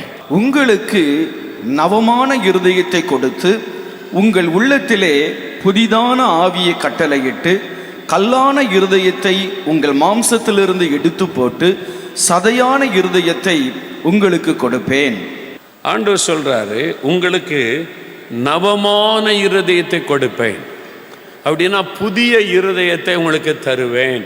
இதான் ஆண்டவர் கொடுக்கிற முதலாவது ஆசீர்வாதம். I will give you a new heart, உனக்கு ஒரு புது இருதயத்தை தருவேன். நவமான இருதயம்னா புதிய இருதயம். அப்போ ஆண்டவர் சொல்லுகிறார், நான் சகலத்தையும் புதிதாக்குகிற தேவன், உன்னில தான் அதை ஆரம்பிக்கணும், உன் இருதயத்தை நான் புதிதாக்க விரும்புகிறேன் என்று ஆண்டவர் சொல்லுகிறார். அப்போ நம்முடைய இருதயம்தான் முதலாவது புதிதாக்கப்பட வேண்டும். உங்களுடைய இருதயத்தை சோதித்து பாருங்க கொஞ்சம். உங்களுடைய இருதயத்துக்குள்ளே என்ன இருக்குது? இருதயத்துக்குள்ளே என்ன இருக்குது? இருதயத்தில் ரத்த ஓட்டம் இருக்குது, அங்கேருந்து ரத்தத்தை பம்ப் பண்ணுது, அந்த இருதயம் தான் டக்கு டக்குன்னு அடிக்குது. அது ஒழுங்காக செயல்படாட்டா மறிச்சிருவேன், அவ்வளோதானே பார்க்குறீங்க? இல்லை, ஒரு ஆவிக்குரிய நிலைமையில் ஆண்டவர் சொல்லுகிறார். பழைய இருதயம் எப்படிப்பட்டது தெரியுமா? பொதுவாக மனுஷனுடைய இருதயம் எப்படி இருக்குது தெரியுமா? ஆண்டவருடைய வசனம் சொல்லுது, எரேமியா 17:9-10, எல்லாவற்றை விட இருதயமே திருக்குள்ளதும் மகா கேடுள்ளதுமாய் இருக்கிறது, அதை அறியத்தக்கவன் யார் என்பதாய். கர்த்தராகிய நானே இருதயத்தை ஆராய்கிற தேவனும் உள்ளிந்திரியங்களை சோதித்தருகிற தேவனுமாய் இருக்கிறேன் என்று ஆண்டவர் சொல்றார். மனிதன் முகத்தை பார்க்கிறான், கர்த்தரோ இருதயத்தை பார்க்கிறார். 1 சாமுவேல் 16:7 வாசிக்கிறோம். அப்போ ஆண்டவருடைய கண்கள் இருதயத்தை நோக்குகிறது. நம்முடைய இருதயம் எப்படி இருக்குது? பழைய இருதயம் எப்படி இருக்குது? நமக்கு எப்படி இருக்குன்னு இயேசுக்கு தான் நல்லா தெரியும். ஆண்டவர் சொல்றார் பாருங்க, மார்க் 7ஆம் அதிகாரம் 21, 22, 23 வாசிக்க கேட்போம். எப்படி எனில் மனுஷருடைய இருதயத்துக்குள்ளிருந்து பொல்லாத சிந்தனைகளும் விபச்சாரங்களும் வேசித்தனங்களும் கொலை பாதகங்களும் களவுகளும் பொருளாசைகளும் துஷ்டத்தனங்களும் கபடும் காம விகாரமும் வன்கண்ணும் தூஷணமும் பெருமையும் மதிகேடும் புறப்பட்டு வரும். பொல்லாங்கானவைகளாகிய இவைகள் எல்லாம் உள்ளத்திலிருந்து புறப்பட்டு மனுஷனை தீட்டுப்படுத்தும் என்றார். மனுஷனை தீட்டுப்படுத்துகிற காரியம், ஆசீர்வாதத்தை தடை பண்ணுகிற ஒரு காரியம், தேவன் ஆசீர்வதிக்க கூடாதபடி தடுக்கிற தீட்டான காரியம் அங்கே இருதயத்துக்குள்ளதான் இருக்குது. வெளியில் நம்ம நல்லா இருக்கிறோம், அன்பாக இருக்கிற மாதிரி நடிக்கிறோம், சிரிக்கிறோம், தோத்திரம் சொல்கிறோம், எல்லாம் நல்லா தான் இருக்குது. ஆனால் இருதயத்துக்குள்ள பொல்லாத சிந்தனை, விபச்சாரம், வேசித்தனம், அசுத்தம், காமவிகாரம், வன்கண், பெருமைகள், சண்டைகள், கோபங்கள், மார்க்க பேதங்கள், இவ்வளோ பாவம் உள்ளுக்குள்ளே இருக்குது. இருதயத்துக்குள்ள இத்தனை பாவங்கள் இருக்கிறது. பெருமை இருக்குது, கோபம் இருக்குது, புறங்கூறுதல் இருக்கிறது, பொறாமை இருக்கிறது, மற்றவங்க மேலே வன்கண் இருக்கிறது, மற்றவங்களை தூஷிக்கிறது இருக்கிறது, மற்றவங்களை குறித்து குறை சொல்கிறது, அதெல்லாம் இருக்கிறது. யோசித்து பாருங்க, உங்களுடைய இருதயம் எப்படி இருக்குன்னு. கொஞ்சம் ஆண்டவருடைய கண்கள் பார்க்கிறது இருதயத்தை. உன் இருதயம் இத்தனை குப்பைகளால் நிறைந்திருக்கிறது, இத்தனை பாவ குப்பைகள் உன் இருதயத்துக்குள் இருக்கிறது. உன் இருதயம் சுத்திகரிக்கப்படணும், புதிதாக்கப்படணும். பாருங்க, அந்த சகோதரி விசுவாசி தான், ரட்சிக்கப்பட்டவங்க தான், வியாதியில் பாதிக்கப்பட்டு இருக்கிறாங்க, ஜெபிக்கிறாங்க, விசுவாசிக்கிறாங்க, அற்புதம் நடக்க மாட்டேங்குது, வியாதி சுகமாக மாட்டேங்குது, அந்த வியாதி தொடர்ந்து கொண்டே இருக்கிறாரு. ஏன் சுகமாக மாட்டேங்குது? ஏன் ஜெபத்துக்கு ஆண்டவர் பதில் தர மாட்டேங்கிறாரு? இப்போ ஆவியானவர் பேசுகிறார், உன் இருதயத்துக்குள்ளே கசப்பு இருக்கிறது, உன் இருதயத்துக்குள்ளே கசப்பு என்கிற பாவம் இருக்கிறது. நீ ரட்சிக்கப்பட்டுட்ட, அந்நிய பாஷெல்லாம் பேசுகிற, ஜெபெல்லாம் பண்ணுகிற, ஏன் சுகம் உண்டாக மாட்டேங்குது? ஏன் நன்மை நடக்க மாட்டேங்குது? ஏன் வீட்டுக்குள்ளே பிரச்சனை தீர மாட்டேங்குது? ஏன் ஜெபத்துக்கு பதில் வர மாட்டேங்குது? உன் இருதயத்துக்குள்ளே கசப்பு இருக்கிறது, உன் இருதயத்துக்குள்ளே பாவ குப்பைகள் இருக்கிறது. உன் இருதயம் முதலாவது புதிதாக்கப்பட வேண்டும், அந்த குப்பை புறப்படுத்தப்பட வேண்டும், பாவ குப்பைகள் வெளியாக்கப்பட வேண்டும், இருதயம் சுத்திகரிக்கப்பட வேண்டும். அந்த இருதயத்திலிருந்து புறப்படுகிற ஜபத்துக்கு தான் நான் பதில் கொடுக்க முடியும்.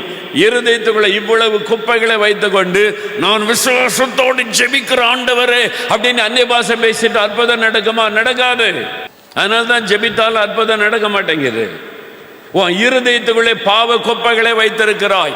பெருமை என்கிற குப்பை, பொறாமை என்கிற குப்பை, அடுத்தவர்களை புறங்கூறுகிற குப்பை, மற்றவர்களை குறித்து எப்பொழுதும் துன்மார்க்கமாய் பொல்லாத இல்லாத காரியத்தை பேசி பரிகாசம் பண்ணுகிற குப்பை உன் உள்ளத்துக்குள்ள இருக்குது. முதல்ல நான் அதை புதிதாக்கணும். உன் இருதயத்தை நான் புதிதாக்கிட்டா மற்ற அற்புதங்களை என்னால் செய்ய முடியும். அப்போ என்ன செய்யணும்? இருதயத்தில் எனக்கு இடம் கொடு ஆண்டவரே. இந்த குப்பைகளெல்லாம் எப்படிங்க அப்புறப்படுத்துறது? அதுக்கு தான் 1 யோவான் 1:7 இயேசு கிறிஸ்துவின் ரத்தம் சகல பாவங்களை நீக்க நம்மை சுத்திகரிக்கும். செய்ய வேண்டியது ஒன்று தான், தன் பாவத்தை மறைக்கிறவன் வாழ்வடைய மாட்டான், அறிக்கை செய்து விட்டு விடுகிறவன் இரக்கம் பெறுவான். இருதயத்தில் இந்த பாவ குப்பெல்லாம் இருக்குன்னு தெரியுதில்ல, ஆண்டவர்கிட்ட வந்து ஆண்டவரே எனக்குள்ளே இந்த பாவம் இருக்குது, இச்சை இருக்குது, பெருமை இருக்குது, பொறாமை இருக்குது, மற்றவங்க மேலே எரிச்சல் இருக்குது, கோபம் இருக்குது, மற்றவங்களை குறித்த தப்பான எண்ணம் இருக்கிறது, மற்றவங்களை குறித்து எப்பொழுதும் பரிகாசம் பண்ணுவது, புறங்கூறுகிற சுபாவம் இருக்குது. ஆண்டவரே என்னை மன்னிச்சிருங்க, என் இருதயத்தை சுத்தம் பண்ணுங்க அப்படின்னு சொன்னால் கண்ணுக்கு தெரியாத ஒரு அற்புதம் நடக்கும். அதான் இயேசு கிறிஸ்துவின் ரத்தம். அந்த இரத்தத்தின் வல்லமை உங்களுக்குள்ள இறங்கி அந்த பாவ கரைகளை எல்லாம் அப்புறப்படுத்தி விடும், அந்த குப்பைகளை எல்லாம் அப்புறப்படுத்தி விடும். உங்கள் இருதயம் அப்படியே சுத்தமாக்கப்பட, க்ளீன் ஒரு ஹார்ட், சுத்தமாக்கப்பட்ட ஒரு இருதயம் உங்களுக்கு அதில் நல்லா உணர முடியும். அந்த குற்ற மனசாட்சி போயிடும், பாவத்தின் பாரம் போயிடும், உள்ளத்துக்குள்ள ஒரு பெரிய நிம்மதி சமாதானம் வந்துடும், ஒரு புதிதாக்கப்பட்ட இருதயமாய் மாறிவிடும். அந்த இருதயத்தில் இயேசு வந்து வாசம் பண்ணுவார். அவர் வந்து சிங்காசனத்தில், இருதய சிம்மாசனத்தில் அமருவார். அவர் உட்கார்ந்துட்டார்னா திரும்ப பாவ குப்பை வர முடியாது, அங்கே பாவ குப்பைகளை ஸ்டோர் பண்ண முடியாது. அன்னிதனம் அவர் உணர்த்தி கொண்டே இருப்பார். இது தப்பு, இது தப்பு, இது அறிக்கையிடு, இதை விட்டு விடு, தினமும் சுத்திகரித்து கொண்டே இருப்பார். அனுதினமும் பரிசுத்தப்படுத்தி ஒரு புது இருதயத்தில், சுத்தமுள்ள இருதயத்தில் இயேசு வந்து வாசம் பண்ணி நம்மோடு கூட இருப்பார். அப்போ ஆண்டவரே எனக்கு இதை புதிதாக்கி கொடுங்கன்னா உடனே அற்புதம் செய்வார். உன் இருதயத்தில் பாவ குப்பையை வைத்துக்கொண்டு ஆண்டவர் வீட்டை சரி பண்ணுங்க, ஆஃபீஸை சரி பண்ணுங்க, வேலையை கொடுங்க அப்படின்னு கேட்டால் அந்த ஜபத்துக்கு தேவன் பதில் கொடுக்க முடியாது. அதனால தான் ஆண்டு சொல்ல, முதலாவது உனக்கு நான் புது இருதயத்தை தருகிறேன். நீங்கள் விரும்பணும், எனக்கு ஒரு புது இருதயம் வேணும் ஆண்டவரே. நான் கேட்டேன், அப்படிதான் 1972 ஆண்டவர் என்னோடு பேசின போது எனக்கு ஒரு புது இருதயம் தாங்க, எனக்கு இது பாவம்லாம் தெரியாது, என் இருதயத்துக்குள்ள இந்த குப்பெல்லாம் இருக்குது, இயேசுவே இதை அப்புறப்படுத்தி எனக்கு புது இருதயம் கொடுங்கன்னு கண்ணீரோடு என்னை ஒப்பு கொடுத்து ஜெபித்தேன். இயேசு அதையெல்லாம் மாற்றி அவருடைய இரத்தத்தினால கழுவி புது இருதயத்தை கொடுத்தார். இன்றைக்கு உங்களில் அநேகருக்கு புது இருதயத்தை ஆண்டவர் தர விரும்புகிறார். ரட்சிக்கப்பட்டவங்களுக்குள்ள புது இருதயம் வந்துவிடும். பாவத்தை விட்டு மனம் திரும்பி ரட்சிக்கப்படும் போது இருதயம் புதிதாக்கப்படுகிறது. முந்தினவர்கள் ஒளிந்து போயின, எல்லாம் புதிதாயின. இப்பொழுது இயேசுவுக்குள்ள ஒரு மனிதன் இருந்தால் அது ரட்சிக்கப்படும் போது நடக்கிறது. இன்னும் ரட்சிக்கப்படாம, இன்னும் பாவத்தை விட்டு மனம் திரும்பாம பக்தியா இருக்கிற பேர்ல இருந்தீங்கன்னா உங்க இருதயத்தில் குப்பை இருந்துகிட்டே இருக்கும். அதை அறிக்கை செய்து விடும்போது அவருடைய ரத்தம் கழுவும் போது புதிய இருதயம், கல்லான இருதயத்தை நான் எடுத்து போட்டு நான் சதையான இருதயத்தை தருவேன்னு சொல்றார். உன் இருதயம் கல்லா இப்படியே இருக்கிறியே சொல்லுவாங்கல்ல வீட்டுக்குள்ளே பேசும்போது, உன் இருதயத்தில் இழகாதா, இப்படி கல்லான இருதயமா உனக்கு, ஏன் இந்த மாதிரி கொஞ்சம் விட்டு கொடுக்க மாட்டேங்கிற, ஏன் பிடிவாதமாக இருக்கிற, உன் மனைவி தானே, உன் கணவர் தானே, உன் பிள்ளைகள் தானே, உன் பெற்றோர் தானே, கொஞ்சம் விட்டு கொடுத்தா என்ன, ஏன் இப்படி கல்லா இருக்கிற, ஏன் உன் இருதயம் கல்லா போச்சுன்னு சொல்லுவாங்கல்ல. ஆண்டவர் சொல்லுகிறார், கல்லான இருதயத்தை மாற்றி சதையான இருதயத்தை உனக்கு தருகிறேன், உன் இருதயத்தை நான் மாற்றுகிறேன் என்று ஆண்டவர் சொல்லுகிறார். முதல்ல நம்முடைய இருதயம் புதிதாக்கப்படணும். ரெண்டாவது, அதே எசேக்கியேல் 36:26 வாசிங்க. உங்களுக்கு நவமான இருதயத்தை கொடுத்து உங்கள் உள்ளத்திலே புதிதான ஆவியை கட்டளையிட்டு கல்லான இருதயத்தை உங்கள் மாம்சத்திலிருந்து எடுத்து போட்டு சதையான இருதயத்தை உங்களுக்கு கொடுப்பேன். உங்களுக்கு நவமான இருதயத்தை, புதிய இருதயத்தை கொடுத்து உங்கள் உள்ளத்திலே புதிதான ஆவியை கட்டளையிடுவேன். புதிய ஆவி, நியூ ஸ்பிரிட், உங்களுக்குள்ள ஒரு புதிய ஆவியை நான் கட்டளையிடுவேன். New spirit, I will give you a new spirit ஆண்டவர் சொல்லுகிறார்.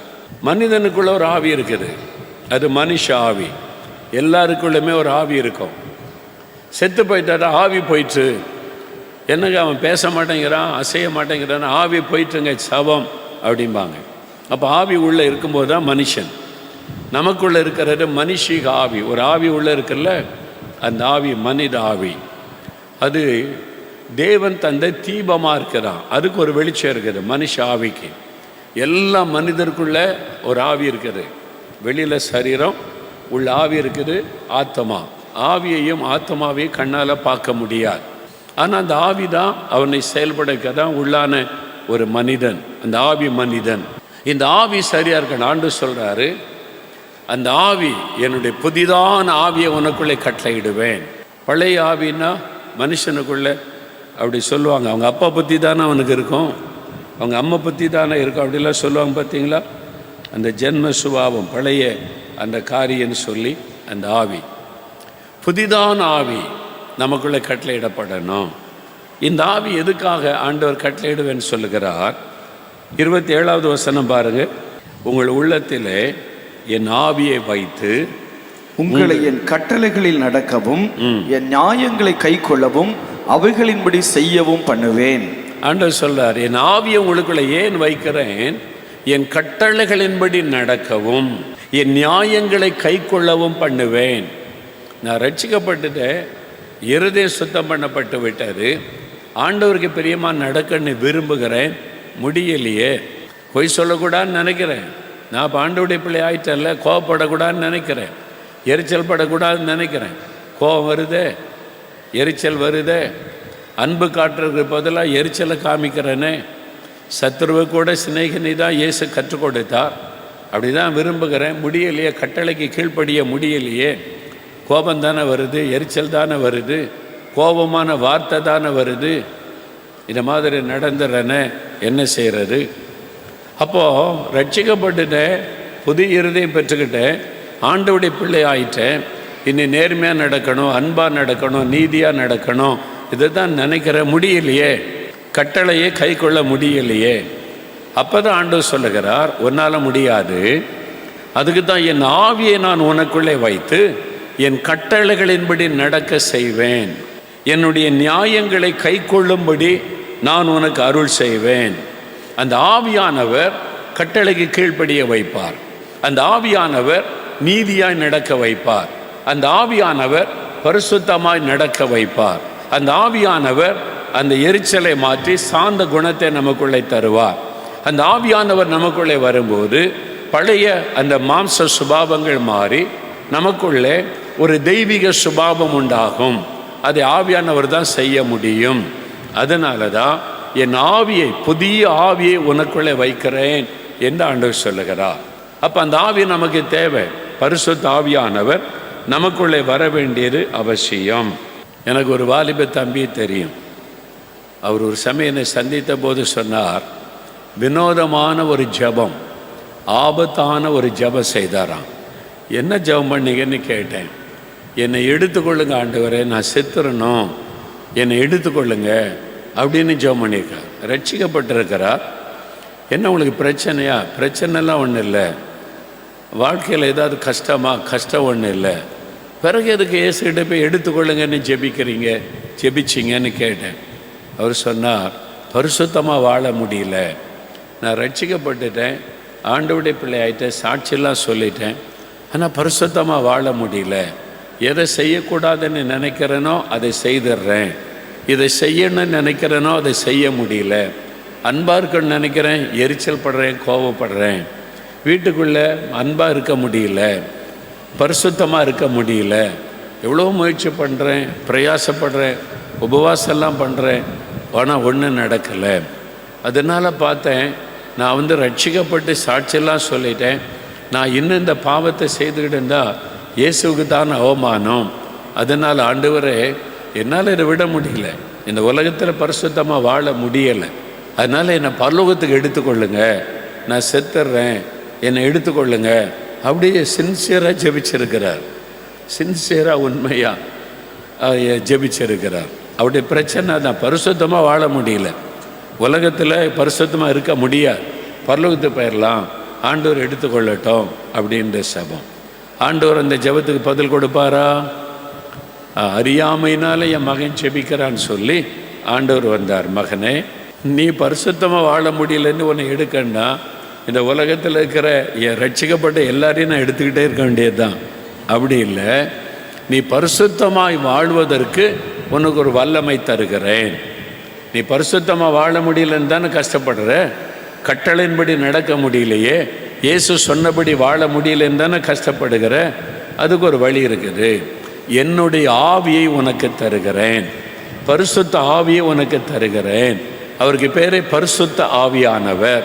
அவர் உன்னை பரிசுத்தமாய் நடத்துவார், பரிசுத்த பாதையிலே நடத்துவார், உன்னை பரிசுத்தமாய் வாழ காத்து கொள்ளுவார். அந்த ஆவியை தருகிறேன்னு சொல்லி தம்முடைய பரிசுத்த ஆவியினால் அவர் அபிஷேகம் பண்ணினார். அந்த ஆவியினால் நிரப்பப்பட்ட பிறகு அவருடைய வாழ்க்கை மாறிவிட்டார்.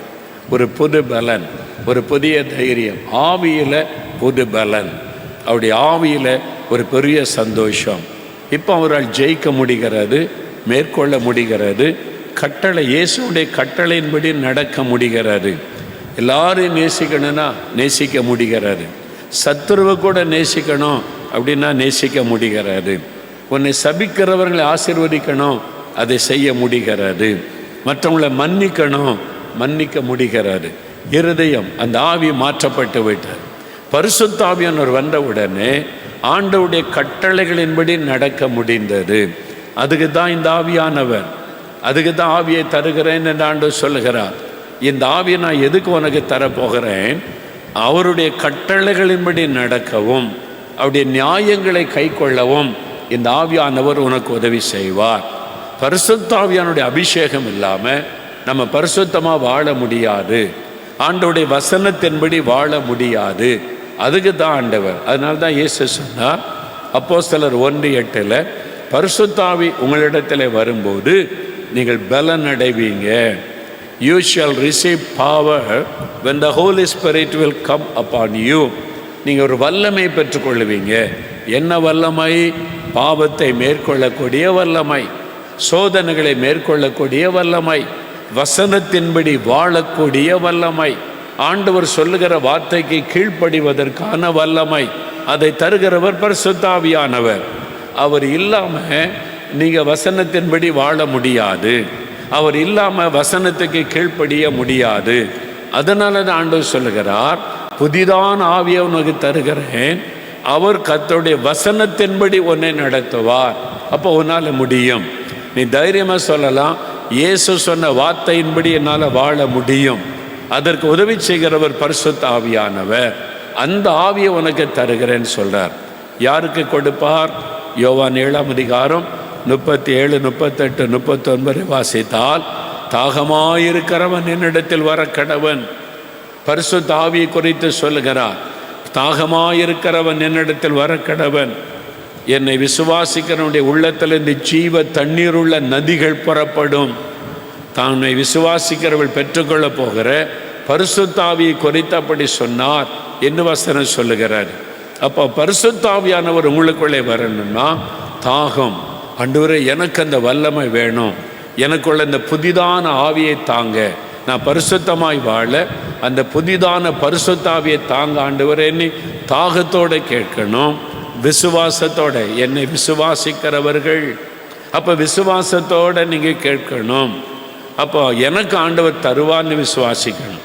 சிலர் எனக்கெல்லாம் ஆண்டவர் தரமாட்டாருங்க, நான் அதுக்கு தகுதி உள்ளவனே கிடையாதுங்க, எனக்கு தரமாட்டார். அப்படி இல்லை, நீங்கள் விசுவாசிங்க, உங்களுக்கும் தருவார். உங்களுக்கும் இந்த புதிய ஆவியை தரப்போகிறார். அல்லேலூயா. இங்கே இருக்கிற எல்லாருக்குமே ஆண்டவர் கொடுக்க விரும்புகிறார். அந்த புதிதான ஆவியை உனக்கு தர நான் விரும்புகிறேன். யாருக்கும் அவர் மறுப்பதில்லை. மாம்சமான யாவர் மேலுமே ஆவியை ஊற்றுவேன் கடைசி நாட்கள் என்ற வாக்குத்தத்தம். அப்போ எல்லார் மேலே என் ஆவியை ஊற்றுவேன், எல்லாருக்கும் இந்த ஆவியை நான் தருவேன். அப்போ தான் நீங்கள் என் கட்டளைகளின்படி நடக்க முடியும், என் கற்பனைகளுக்கு கீழ்ப்படிய முடியும், இயேசு நடந்த அடிச்சுவட்டில் நடக்க முடியும். ஆவியானுடைய வல்லமை இல்லாமல் நடக்க முடியாது. அதுக்கு தான் இது அவசியம். அதை உங்களுக்கு தருகிறேன் என்று ஆண்டவர் சொல்லுகிறார். லூக்கா 11:13 பொல்லாதவளாகிய நீங்கள் உங்கள் பிள்ளைகளுக்கு நல்ல ஈவுகளை கொடுக்க அறிந்திருக்கும் போது பரமபிதாவும் தன்னிடத்தில் வேண்டிக் கொள்ளுகிறவர்களுக்கு பரிசுத்த ஆவி கொடுப்பது அதிக நிச்சயம் அல்லவா? வேண்டிக் கொள்ளணும், கேட்கணும், தாகத்தோட விசுவாசத்தோட நீங்கள் கேட்டால் அந்த புதிய ஆவியை கர்த்தர் உங்களுக்கு தருவார், இன்றைக்கு தருவார். அப்போ இருதயம் புதிது, நீங்கள் பெற்றுக்கொள்ளுகிற ஆவி புதிது, உங்களுடைய வாழ்க்கையை புதிதாய் மாறும். மூன்றாவது இன்னொரு காரியம் இயேசு ஆண்டவருடைய வார்த்தை சொல்லுகிறார். ரோமர் 12:2 வாசிக்க கேட்போம். நீங்கள் இந்த பிரபஞ்சத்துக்கு ஒத்த வேஷம் தெரியாமல் தேவனுடைய நன்மையும் பிரியமும் பரிபூர்ணமான சித்தம் இன்னதென்று பகுத்தறியத்தக்கதாக உங்கள் மனம் புதிதாகிறதுனாலே மறுரூபமாகுங்கள். மனம் புதிதாகிறதுனாலே மறுரூபமாகணும். மனம் புதிதாகணும். நான் புதிதாக்குகிறேன், உடைய இருதயத்தை நான் புதிதாக்குவேன், புதிய ஆவியை உங்களுக்குள்ளே தருவேன். இப்போ ஆண்டவர் என்ன சொல்ற? மனம் புதிதாக்கப்படணும். Your mind will renew. ஒரு நியூ மைண்டு, உங்களுடைய மனம் புதிதாகணும். நிறைய பேர் இருதயத்தில் ரட்சிக்கப்பட்டிருப்பாங்க, இந்த மனது ரட்சிக்கப்பட்டிருக்காரு. அதான் ப்ராப்ளம். இந்த மனதிற்குள்ள மைண்டு அது ரட்சிக்கப்பட்டிருக்காரு. நிறைய பேருக்கு அது பிரச்சனை. இந்த மைண்டு புதிதாக மாறணும், நம்முடைய சிந்தை புதிதாக மாறணும். இப்போது அதற்கு ஒரு நல்ல உதாரணம் பாருங்கள். பரிசுத்த மத்தேயு எழுதின சுவிசேஷம் 16ஆம் அதிகாரம் 23வது வசனம், அதை வாசிங்க. அவரோ திரும்பி பேதுருவை பார்த்து, எனக்கு பின்னாக போ சாத்தானே, நீ எனக்கு இடரலாய் இருக்கிறாய், தேவனுக்கு ஏற்றவைகளை சிந்தியாமல் மனுஷருக்கு ஏற்றவைகளை சிந்திக்கிறாய் என்றார்.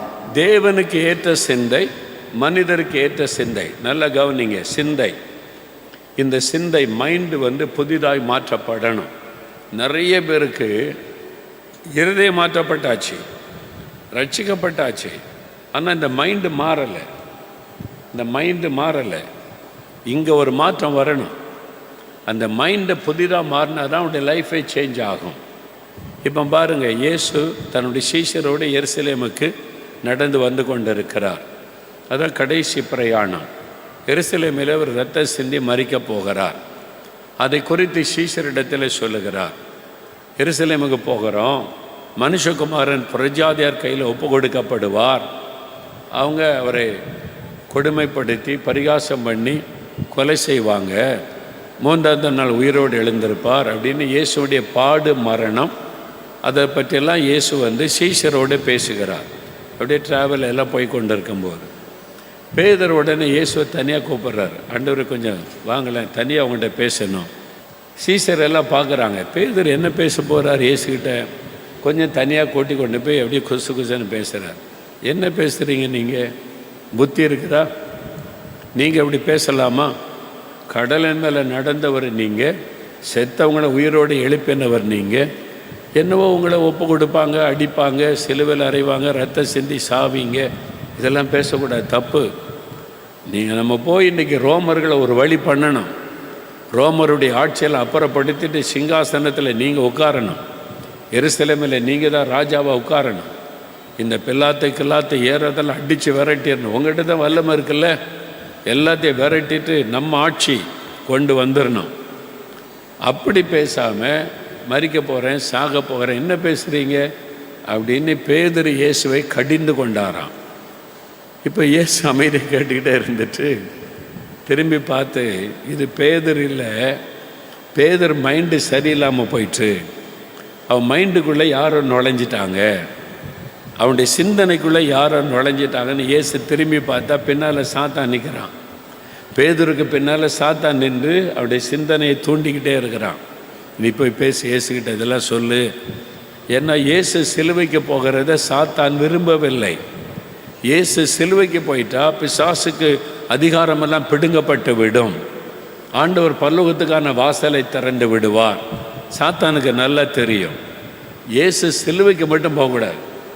அதனால தான் அதுக்கு முன்னாலே இறந்துட்டா கூட பரவாயில்லன்னு கெத்செமனே தோட்டத்தில் அவரை மரணத்துக்குள்ளாக்க போராடுகிறார். இதெல்லாம் நடந்தது.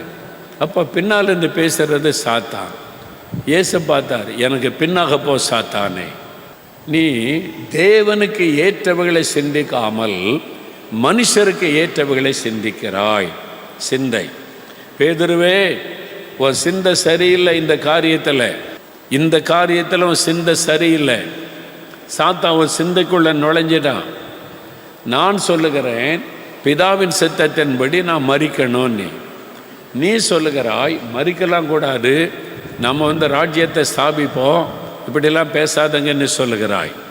நீ மனுஷ சிந்தையோடு செயல்படுகிறாய், நான் தேவனுடைய சிந்தையோடு இருக்கிறேன். உன் சிந்தை சரியில்லை. சாத்தான் உன் சிந்தையை கேப்சர் பண்ணிட்டான். அப்பாலே போ சாத்தானே. பார்த்தீங்களா, இயேசுவே சொல்றார், நீ மனுஷருக்கு ஏற்றவளை சிந்திக்கிறாய். அதான் பாருங்க, மனுஷ சிந்தை தேவனுடைய சிந்தை. நாம் உலகத்தில் வாழுகிறோம், மனிதர்கள் மத்தியிலே வாழுகிறோம். ஆனால் நம்ம மனிதருக்கு ஏற்றபடி சிந்திக்கக்கூடாது. ஆவிக்குரிய சிந்தை, தேவனுடைய சிந்தை நமக்குள்ளே வரணும். இந்த சிந்தை மறுரூபமாகணும். இந்த சிந்தை தான் நம்மளை ரொம்ப பாதிக்கும். சாத்தான் முதல்ல சிந்தைக்குள்ளே தான் நுழைவான். இந்த சிந்தையில் சொல்லி பல கேள்வி கேட்பான், பல யோசனைகளை கொடுப்பான். இந்த பிசாசு நுழையிறதே சிந்தை தான். நீங்கள் ஏவாள்கிட்ட சாத்தான் என்ன பேசினா, ஏவாள்கிட்ட சாத்தான் வர்றான். இந்த கனிகளில் யாதொன்றையும் புசிக்க வேண்டாம் என்று கர்த்தர் சொன்னது உண்டோ? கேள்வி கேட்டாலே உடனே நம்ம என்ன செய்வோம், யோசிக்க ஆரம்பிப்போம். ஒரு கேள்வி கேட்டால் டக்குன்னு சிந்தனையில் யோசனை வரும். ஆமாம், ஆண்டவர் சொன்னார், இந்த மத்தியில் இருக்கிற கனி அந்த விருட்சத்தை மட்டும் புசிக்கூடாதுன்னு சொன்னார். அதை சாப்பிட்டா சாகவே சாவீர்கள்னு ஆண்டவர் சொன்னார். உடனே சாத்தா சொல்கிறான், நீங்கள் சாக மாட்டீங்க, தேவனை போல மாறிடுவீங்க, நீங்கள் கடவுள் மாதிரி மாறிடுவீங்க. அதுதான் அவருக்கு பிடிக்கலை. அதனால தான் உங்களை இப்படி அடிமை மாதிரி வச்சிருக்கிறாரு. நீங்கள் தேவனை போல் மாறிடலாம். சிந்தனையில் ஒரு விதையை போட்டான், ஏவாளுடைய சிந்தனையில். ஏவாள் யோசிக்க ஆரம்பிச்சு, ஆமாம் எல்லாத்தையும் சாப்பிட்லான்றாரு, இதை மட்டும் சாப்பிடக்கூடாதுன்றாரு. ஏன்? நம்ம அவருடைய பிள்ளைகள்னா அவருக்கு இதையும் சாப்பிட சொல்லிக்கலாம்ல. அப்போ ஏன் அவரை மேலே பாதிரோன்னு நினைக்கிறாரா, பயப்படுறாரா? யோசிக்கிறாள், சிந்திக்கிறாள். அந்த சிந்தனைக்குள்ளே தான் சாத்தா முதல்ல நுழைவான். உங்கள் வீட்டில் கூட ஒரு பிரச்சனை வந்த உடனே மாமியார் திட்டுறாங்க, உடனே டக்குன்னு இந்த மாமியார்னாலே இப்படி தான் இருப்பாங்க. நம்ம அம்மானா பரவாயில்ல, இவங்களுக்கு பொறாமை, நான் சந்தோஷமாக இருக்க பிடிக்கலை. சிந்தனைக்குள்ளே பிசாசு சொல்லுவான், இது மாமியாரா, இது ஒரு பேய், உன்னை விரட்ட பார்க்குது, சிந்தனையில் கொண்டு வருவான். பேசுகிறவன் தான் பேய், உங்கள் மாமியார் பேய் கிடையாது. பேசுகிற பாருங்க சிந்தனையில், அவன் தான் பேய். பேய் வந்து பேசும், மற்றவங்கள பேயின்னு சொல்லி கொடுக்கும். நீங்கள் இடம் கொடுத்தீங்கன்னா சிந்தனையில் அது ஓடிக்கிட்டே இருக்கும். உடனே பக்கத்து வீட்டிலேருந்து ஒரு பேய் வரும். பக்கத்து வீட்டிலேருந்து, என்ன மாமியாருக்கு உனக்கு பிரச்சனையாமா? ஆமாம் பிரச்சனை. ஓ மருமகள் ஒன்று பார்த்து இப்படி பேசினாமா? ஆமாம் வந்தலேருந்து இப்படி தான், நீ விட்டுறாத, இப்போவே சரியா இல்லைன்னா உன் மகனை முந்தியில் முடிச்சிருவா, உன்னை பேச விட மாட்டா. இந்த பிசாசு வந்து இங்கே பேச சிந்தனை, உடனே யோசனை, இப்படி தான் வரும் யோசனை. அப்போ சாத்தான் முதல்ல உங்கள் சிந்தையை பிடிப்பான், அதுக்கேற்ற ஆட்களை அனுப்புவான், உங்கள் சிந்தனையில் அவன் கிரியை செய்வான். அந்த சிந்தனைக்குள்ளே சாத்தான் நுழைய போகும்போது இயேசுவின் நாமத்தில் அதில் கடிந்து கொண்டீங்கன்னா நீங்கள் தப்பிச்சிங்க. இல்லை உலக மக்களை போல் யோசித்து, ஏன் பொண்டாட்டி இப்படி இருக்க மாட்டேங்கிறா, ஏன் கணவர் இப்படி இருக்க மாட்டார், அவங்க இப்படி இருக்காங்க, இவங்க இப்படி இருக்கான்னு மைண்டில் யோசிக்க ஆரம்பிச்சிங்கன்னா சாத்தான் ஈஸியாக உள்ள நுழைஞ்சி உங்களை குழப்பி உங்களை மென்டல் ஆக்கிடுவான். அதுக்கு பதிலாக கிறிஸ்து இயேசுவின் சிந்தை உங்களில் இருக்கணும், ஆவிக்குரிய சிந்தை இருக்கணும், ஆவிக்குரிய சிந்தைக்கு இடம் கொடுக்கணும், சிந்தை மறுரூபமாகணும். இது உலக மக்கள் சிந்திப்பாங்க அப்படிதான். Worldly people will think like that. ஆனால் நான் அப்படி சிந்திக்க முடியாது. என் ஆண்டவர் இயேசு, நான் ஆவிக்குரியவன், ஆவிக்குரியவள், நான் ஆவிக்குரிய நிலைமையில சிந்திக்கணும். இந்த மாம்சத்தில் சிந்திச்சு சிந்திச்சு சிந்திச்சு அது குழப்பத்தை உண்டாக்கி, கோபத்தை உண்டாக்கி, எரிச்சலை உண்டாக்கி, சண்டையை உண்டாக்கி, குடும்பங்களை பாழாக்கி, சமாதானத்தை கெடுக்கிற பிசாசு உங்க சிந்தைக்குள்ளே நுழைகிறான் என்பதை முதலாவது விளங்கி கொள்ளுங்க. அப்ப சிந்தை மறுரூபமாகணும். இயேசுவின் சிந்தை இருந்தா பாருங்க, பிலிப்பியர் 2:5 என்ன சொல்லுது? கிறிஸ்து இயேசுவின் சிந்தையே உங்களிலும் இருக்க கடவது. இயேசு கிறிஸ்துவின் சிந்தை அப்படின்னா, இயேசு இந்த இடத்துல இருந்தா எப்படி யோசிப்பார், இயேசு இந்த இடத்துல இருந்தா எப்படி ரியாக்ட் பண்ணுவார், இயேசு இந்த இடத்துல இருந்தா எப்படி பதில் சொல்லுவார். What would Jesus two in this situation? ஒரு கேள்வி கேட்கணும். இயேசு இந்த இடத்துல இருந்தா என்ன சொல்லுவார்? கணவர் வந்து திட்டுறார், மனைவி வந்து சண்டை போடுறாங்க. இயேசு அந்த இடத்துல இருந்தா என்ன பண்ணுவார்? பதிலுக்கு சத்தம் போடுவாரா? பதிலுக்கு திட்டுவாரா? பதிலுக்கு வந்து பாரு நீ ஆச்சா நான் ஆச்சேன்னு பேசுவாரா? அமைதியாக இருப்பார். அப்படி தானே பார்க்குறோம். அவர் மேலே குற்றம் சொல்கிறாங்க, பழி சுமத்துறாங்க, பிசாசு பிடித்தவன் சொல்கிறாங்க, மென்டல்ன்றாங்க. அமைதியாக அவர் மேலே குற்றம் சாட்டுறதுக்கு ஒரு கூட்டம் வந்து நிற்கிறாங்க, கேள்வி மேலே கேள்வி கேட்குறாங்க, அமைதியாக இருக்கிறாங்க, சாந்தமாக. அதான் இயேசுவின் சிந்தை. இந்த கிறிஸ்து இயேசுவின் சிந்தை உங்களுக்குள்ளே வந்துட்டா சாத்தானை சுலபமாக ஜெயித்தரலாம். சாத்தானால் உங்கள் வாழ்க்கைக்குள்ளே நுழைய முடியாது, விளையாட முடியாது, அவனை வீட்டுக்கு தூரமாக நிறுத்திட முடியும். அதனால தான் கிறிஸ்து இயேசுவின் சிந்தை நமக்குள்ளே வரணும். நம்முடைய சிந்தை மறுரூபமாகணும். இயேசுவின் சிந்தை நமக்குள்ளே வரணும். உலக மக்களுக்கு என்ன சிந்தை? பணம், நிறைய பணம் சம்பாதிக்கும், எப்படியாவது பணம் சம்பாதிக்கணும், எப்படியாவது எப்படிரா ஏமாற்றியாவது சம்பாதிக்கணும். ஏன் அவன் ஏமாத்த? இந்தியாவில் பெரிய பணக்காரன் நாட்டை ஏமாற்றி தானே சம்பாதிக்கிறான், கோடி கோடியாக ஏமாத்துறான், கோடி கோடியாக கொள்ளடிக்கிறான். அரசாங்கத்தோடு சேர்ந்து மேலே பதவியில் இருக்கவன் பாருங்கள், எல்லாம் ஏமாற்றி கொள்ளடிக்கிறாங்கல்ல, அவங்களாம் நல்லா தானே இருக்காங்க, நானும் கொஞ்சம் செஞ்சால் என்ன, இந்த மைண்டில் அதெல்லாம் வரும். பிசாசு வந்து விதைப்பான். அவங்கெல்லாம் பாரு இவ்வளோ ஏமாற்றி பணக்காரன் ஆகிட்டாங்க, நாட்டையே கொள்ளடிக்கிறாங்க, பணக்காரனை உட்கார்ந்துருக்கிறாங்க. நீ இப்படியே இருந்தால் இப்படியே தான் இருக்கணும். இந்த சிந்தையில் பிசாசு வந்து தவறான விதைகளை போடுவான். அவங்க நிம்மதியாக இருக்காங்களா? நிம்மதியாக இருக்க முடியாது. சந்தோஷமாக இருக்காங்களா? சந்தோஷமாக இருக்க முடியாது. அவங்க நிம்மதியாக சந்தோஷமாக இருக்க முடியாது. ஆனால் ஒன்றுமே இல்லாட்ட கூட நீ நிம்மதியாக சந்தோஷமாக இருக்கலாம்ல. ஆண்டவர் சொல்லுவார், போதுமென்கிற மனதுடனே கூடிய தெய்வ பக்தியே உனக்கு ஆதாயம். இருக்கிறது போது ஏமாற்றாத, பொய் சொல்லாத, நீ அவனை போல சிந்திக்காத. அவன் உலக மனிதன், நரகத்துக்கு போகிற மனிதன், நீ பரலோகத்துக்கு போய் கொண்டிருக்கிறவன். உன்னுடைய சிந்தை வேறாக இருக்கணும். அவன் வந்து வேற, நீ வந்து வேற. நீ இயேசுவை பின்பற்றுகிறாய், நீ மெய்யான ஆண்டவரை பின்பற்றுகிறாய், ஜீவனுள்ள தேவனை பின்பற்றுகிறாய், நீ பரலோகத்தை நோக்கி பிரயாணப்படுகிறாய். உன் சிந்தை வித்தியாசமாக இருக்கணும். உலக மக்களை போல சிந்திக்க கூடாது, ரட்சிக்கப்படாத மனிதனை போல சிந்திக்க கூடாது. அவங்க சிந்தனை உலக சிந்தை.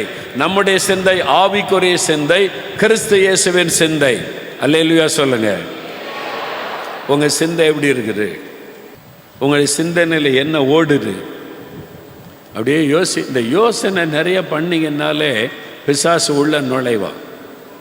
ஏன் இப்படி பேசுகிறாங்க, ஏன் இப்படி யோசனை பண்ணினீங்க, பிசாசு உள்ள வந்துடுவான். வசனத்தை தியானிங்க, இயேசுவோட கன்சல்ட் பண்ணுங்க. ஃப்ரெண்டுக்கிட்ட கன்சல்ட் பண்ணுறது, இவங்கள பார்க்குற உடனே இயேசுக்கிட்ட போங்க. எங்கள் வீட்டில் இப்படி ஒரு பிரச்சனை ஆண்டவரே, நான் என்ன பண்ணுறது, என் மைண்டில் இதெல்லாம் ஓடுது, என்ன பண்ணலான்னு தோணுது, போயிடலாமா, பெட்டி தூக்கிட்டு போயிடலாம், இவரோட வாழ முடியாது, இவ கூட வாழ முடியாது, பெட்டி தூக்கிட்டு போயிடலாமா, பேசாத அங்கே போயிடலாமா, இங்கே போயிடலாம், அப்படிலாம் தோணுது, நீங்கள் என்ன சொல்கிறீங்க ஆண்டவரே அப்படின்னு கேட்டால் இயேசு என்ன சொல்லுவார், கொஞ்சம் பொறுமையாரு, சாந்தமாரு, கொஞ்சம் நீ விட்டு கொடு, நான் சரி பண்ணி தர்றேன், அப்படி தான் இயேசு சொல்லுவார். அதே உலக சிந்தை உள்ள அம்மாக்கிட்ட போய் கேட்டால், ஆமாம் நீ போயிரு, நீ வந்துரு, உனக்கு வேறு கல்யாணம் பண்ணி வைக்க, எந்த ஆள் இல்லாட்டா என்ன. அது உலக சிந்தை, பிசாசின் சிந்தை. இந்த சிந்தைகளில் தான் பிசாசு விளையாடுவான். உங்கள் சிந்தை குறித்து ரொம்ப கவனமாக இருக்கணும். இந்த சிந்திக்கிறது தான் இருதயத்துக்குள்ளே வரும், அப்புறம் செயலில் வர ஆரம்பிக்கும். ஏன் அப்படி சிந்திக்கிறீங்க, ஏன் இந்த மாதிரி தப்பாக சிந்திக்கிறீங்க, யோசித்து பாருங்க. நிறைய தப்பான சிந்தை, அப்படி சிந்திக்காருங்க. இயேசு கிறிஸ்துவின் சிந்தை நமக்குள்ள இருக்கணும். அதான் வசனம். ரோமர் 8:6 வாசிங்க. மாம்ச சிந்தை மரணம், ஆவியின் சிந்தையோ ஜீவனும் சமாதானமுமாம். இங்க ஒரு காரியம் சொல்ல, மாம்ச சிந்தை, ஆவியின் சிந்தை. நாம் ஆவிக்குரியவர்கள், ரட்சிக்கப்பட்ட ஆண்டவருடைய பிள்ளைகள், ஆவிக்கு we are spiritual people. நாம் ஆவிக்குரியவன், ஆவிக்குரிய காரியத்தை சிந்திக்கணும். மாம்ச சிந்தை மரணம், மாம்ச சிந்தை, கார்னல் மைண்ட் நமக்குள்ள இருக்கக்கூடாது. உலக மக்களை போல சிந்திக்க கூடாது, மாம்ச சிந்தை இருக்கக்கூடாது. நாம் கிறிஸ்து இயேசுவின் சிந்தை உள்ளவர்களாய், ஆவிக்குரிய சிந்தை உள்ளவர்களாக இருக்கணும். ஸ்பிரிச்சுவல் மைண்டு நமக்குள்ள இருக்கணும். உலக மக்களை போல சிந்திக்க கூடாது. நாம் உலகத்தார் அல்ல, உலகத்தில் வாழ்ந்தாலும் உலகத்தார் அல்ல. நாம் ஆவிக்குரியவர்கள். இயேசு நம்மத்தில் ஆவியாய் பிரசன்னமாக இருக்கிறார், பரிசுத்த ஆவியை நமக்கு தருகிறார். அந்த ஆவிக்குரிய சிந்தை தான் நமக்குள்ள இருக்கணும். அப்ப சிந்தை மறுரூபமாகணும். ஆண்டவர் சொல்லுகிறார், உன் சிந்தையை நான் புதிதாக்குகிறேன், சிந்தையை புதிதாக்குகிறேன். சிந்தை புதிதாகணும். சிந்தை புதிதாகிட்டா நிறைய பிரச்சனை சால்வ் ஆயிரும். சிந்தை தான். அப்போ ஆண்டவரே என் சிந்தையை புதிதாக்கும். இயேசு கிறிஸ்துவின் சிந்தை எனக்கு வேணும், ஆவிக்குரிய சிந்தை எனக்கு வேணும். உலக மக்களை போல சிந்திக்கக்கூடாது, மாம்சத்தில் நான் சிந்திக்கக்கூடாது. இயேசுவோடு நான் எப்பொழுது கனெக்ஷனில் இருந்து ஆவிக்குரிய விதத்தில் சிந்திக்கணும், ஆவிக்குரிய விதத்தில் தீர்மானம் எடுக்கணும். அப்படின்னு ஒப்பு கொடுத்துட்டிங்கன்னா நிறைய 99% பிரச்சனை சால்வ் ஆயிரும். நிறைய குடும்பத்தில் பிரச்சனைக்கான மாம்ச சிந்தை தான். இன்னும் உலக சிந்தை, உலக மக்களை பார்த்து அவங்கள மாதிரி இவங்கள மாதிரி ஏன் நான் தீர்மானம் எடுக்கக்கூடாது. அவங்க மாம்சத்தில் வாழ்கிறவங்க, உலகத்தில் வாழ்கிறவங்க. நீ வித்தியாசமானவன், நீ ஆவிக்குரியவன், நீ இயேசுவோடு வாழுகிறவன், நீ பரிசுத்தாவினால் நடத்தப்பட வேண்டியவன். ஆவிக்குரிய சிந்தை தான் இருக்கணும், உலக மக்களை போல சிந்திக்கக்கூடாது. அப்போ ஆண்டவர்கிட்ட கேட்கணும், என் மனம் புதிதாகணும், என் சிந்தை புதிதாகணும். இதுதான் ஆண்டவர் விரும்புகிறார். முதல்ல உங்களுடைய இருதயம் புதிதாகணும். ஒரு புதிய ஆவியை உங்களுக்கு தந்தால் அவருடைய கட்டளைகளின்படி நடக்கலாம். சிந்தை புதிதாகணும். உண்மையாக இந்த மூணும் நம்ம வாழ்க்கையில் நடக்கணும். நீங்கள் பாருங்கள், இயேசு சிலுவையில் மரிக்கும்போது அவருடைய இருதயம் ஈட்டினால் துளைக்கப்படுகிறார். அவர் மரிச்சிட்டாரான்னு சோதிப்பதற்கு ஒரு விழாவில் ஈட்டி வைத்து குத்துகிறான். அந்த ஈட்டி அவருடைய இருதயத்தை துளைச்சதுனால இரத்தமும் தண்ணீரும் வருகிறார். அவருடைய இருதயம் காயப்பட்டது. நமக்கு புது இருதயத்தை கொடுப்பதற்கு, நமக்கு புது இருதயத்தை கொடுக்கதான் அவருடைய இருதயம் காயப்படுத்தப்பட்டது. அவருடைய இரத்தம் நம்முடைய கழுவி புது இருதயத்தை நமக்கு தரும். ஆவியிலே அவர் கலங்கினார். வசனம் சொல்லுகிறது, ஆவியிலே அவர் கலங்கினார். என் ஆத்மா மரணத்துக்கு ஏதுவான துக்கம் கொண்டிருக்கிறது. அவருடைய ஆவியிலே ஒரு கலக்கம் காணப்பட்டது. ஆவியை பிதாக்கிட்ட ஒப்பு கொடுக்கிறேன், ஆவியை உமக்கு ஒப்பு கொடுக்கிறேன். ஏன் அப்படி சிலுவையிலே தன்னுடைய ஆவியை ஒப்பு கொடுக்கிறார்? ஆவியிலே கலக்கம் உள்ளவராய் காணப்பட்டார். புதிதான ஆவியை நமக்கு தந்து நம்மை புதுவிதமாய் நடத்துவதற்கு தன்னுடைய ஆவியை சிலுவையில் பிதா கையில் ஒப்பு கொடுத்தார். இந்த சிந்தருக்கு பாருங்கள், இதான் ரொம்ப முக்கியம். இயேசுடைய தலையில் முள்முடியை வச்சு கோலினால் அடித்த போது அவருடைய தலைக்குள்ள அந்த விஷம் நிறைந்த அந்த முள் பாயும்போது இரத்தம் வெளிவருகிறது. நம்முடைய சிந்தை மறுரூபமாக்கப்பட இயேசு தலையிலே முள்முடியை ஏற்றுக்கொண்டார். அந்த முற்களை அந்த தலையை குத்தி கிழித்து இரத்தம் வெளிவருகிறது. அது விஷத்தன்மை உள்ள ஒரு முள். அது இரத்தத்தில் போய் பட்டதுன்னா உடம்பு முழுவதும் ஒரு விஷம் பரவும். அந்த வேதனை இயேசு சகித்தார். ஏன்? நம்முடைய சிந்தையை மறுரூபப்படுத்த அவருடைய தலையிலே முள்முடியை ஏற்றுக்கொண்டார். இந்த 3 ரொம்ப முக்கியம்.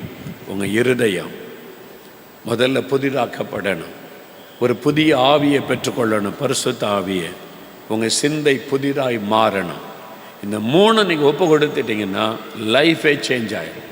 எல்லாமே புதிதாக்கப்பட்டு விடும். புதிய ஆசீர்வாதம், புதிய நன்மை, புதிய வழிகள், புதிய ஆசீர்வாதங்களை நீங்கள் காண போகிறீங்க. அல்லேலூயா. எல்லாரும் எழுந்து நிற்போம்.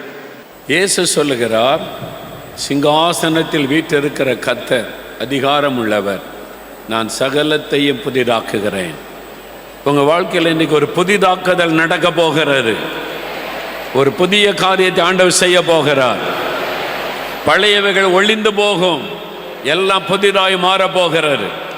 உங்கள் வீட்டுக்குள்ள, வேலையில், ஆஃபீஸில், உங்கள் பிஸ்னஸில், ஊழியத்தில் பழையவைகள் எல்லாம் ஒழிந்து போகும்.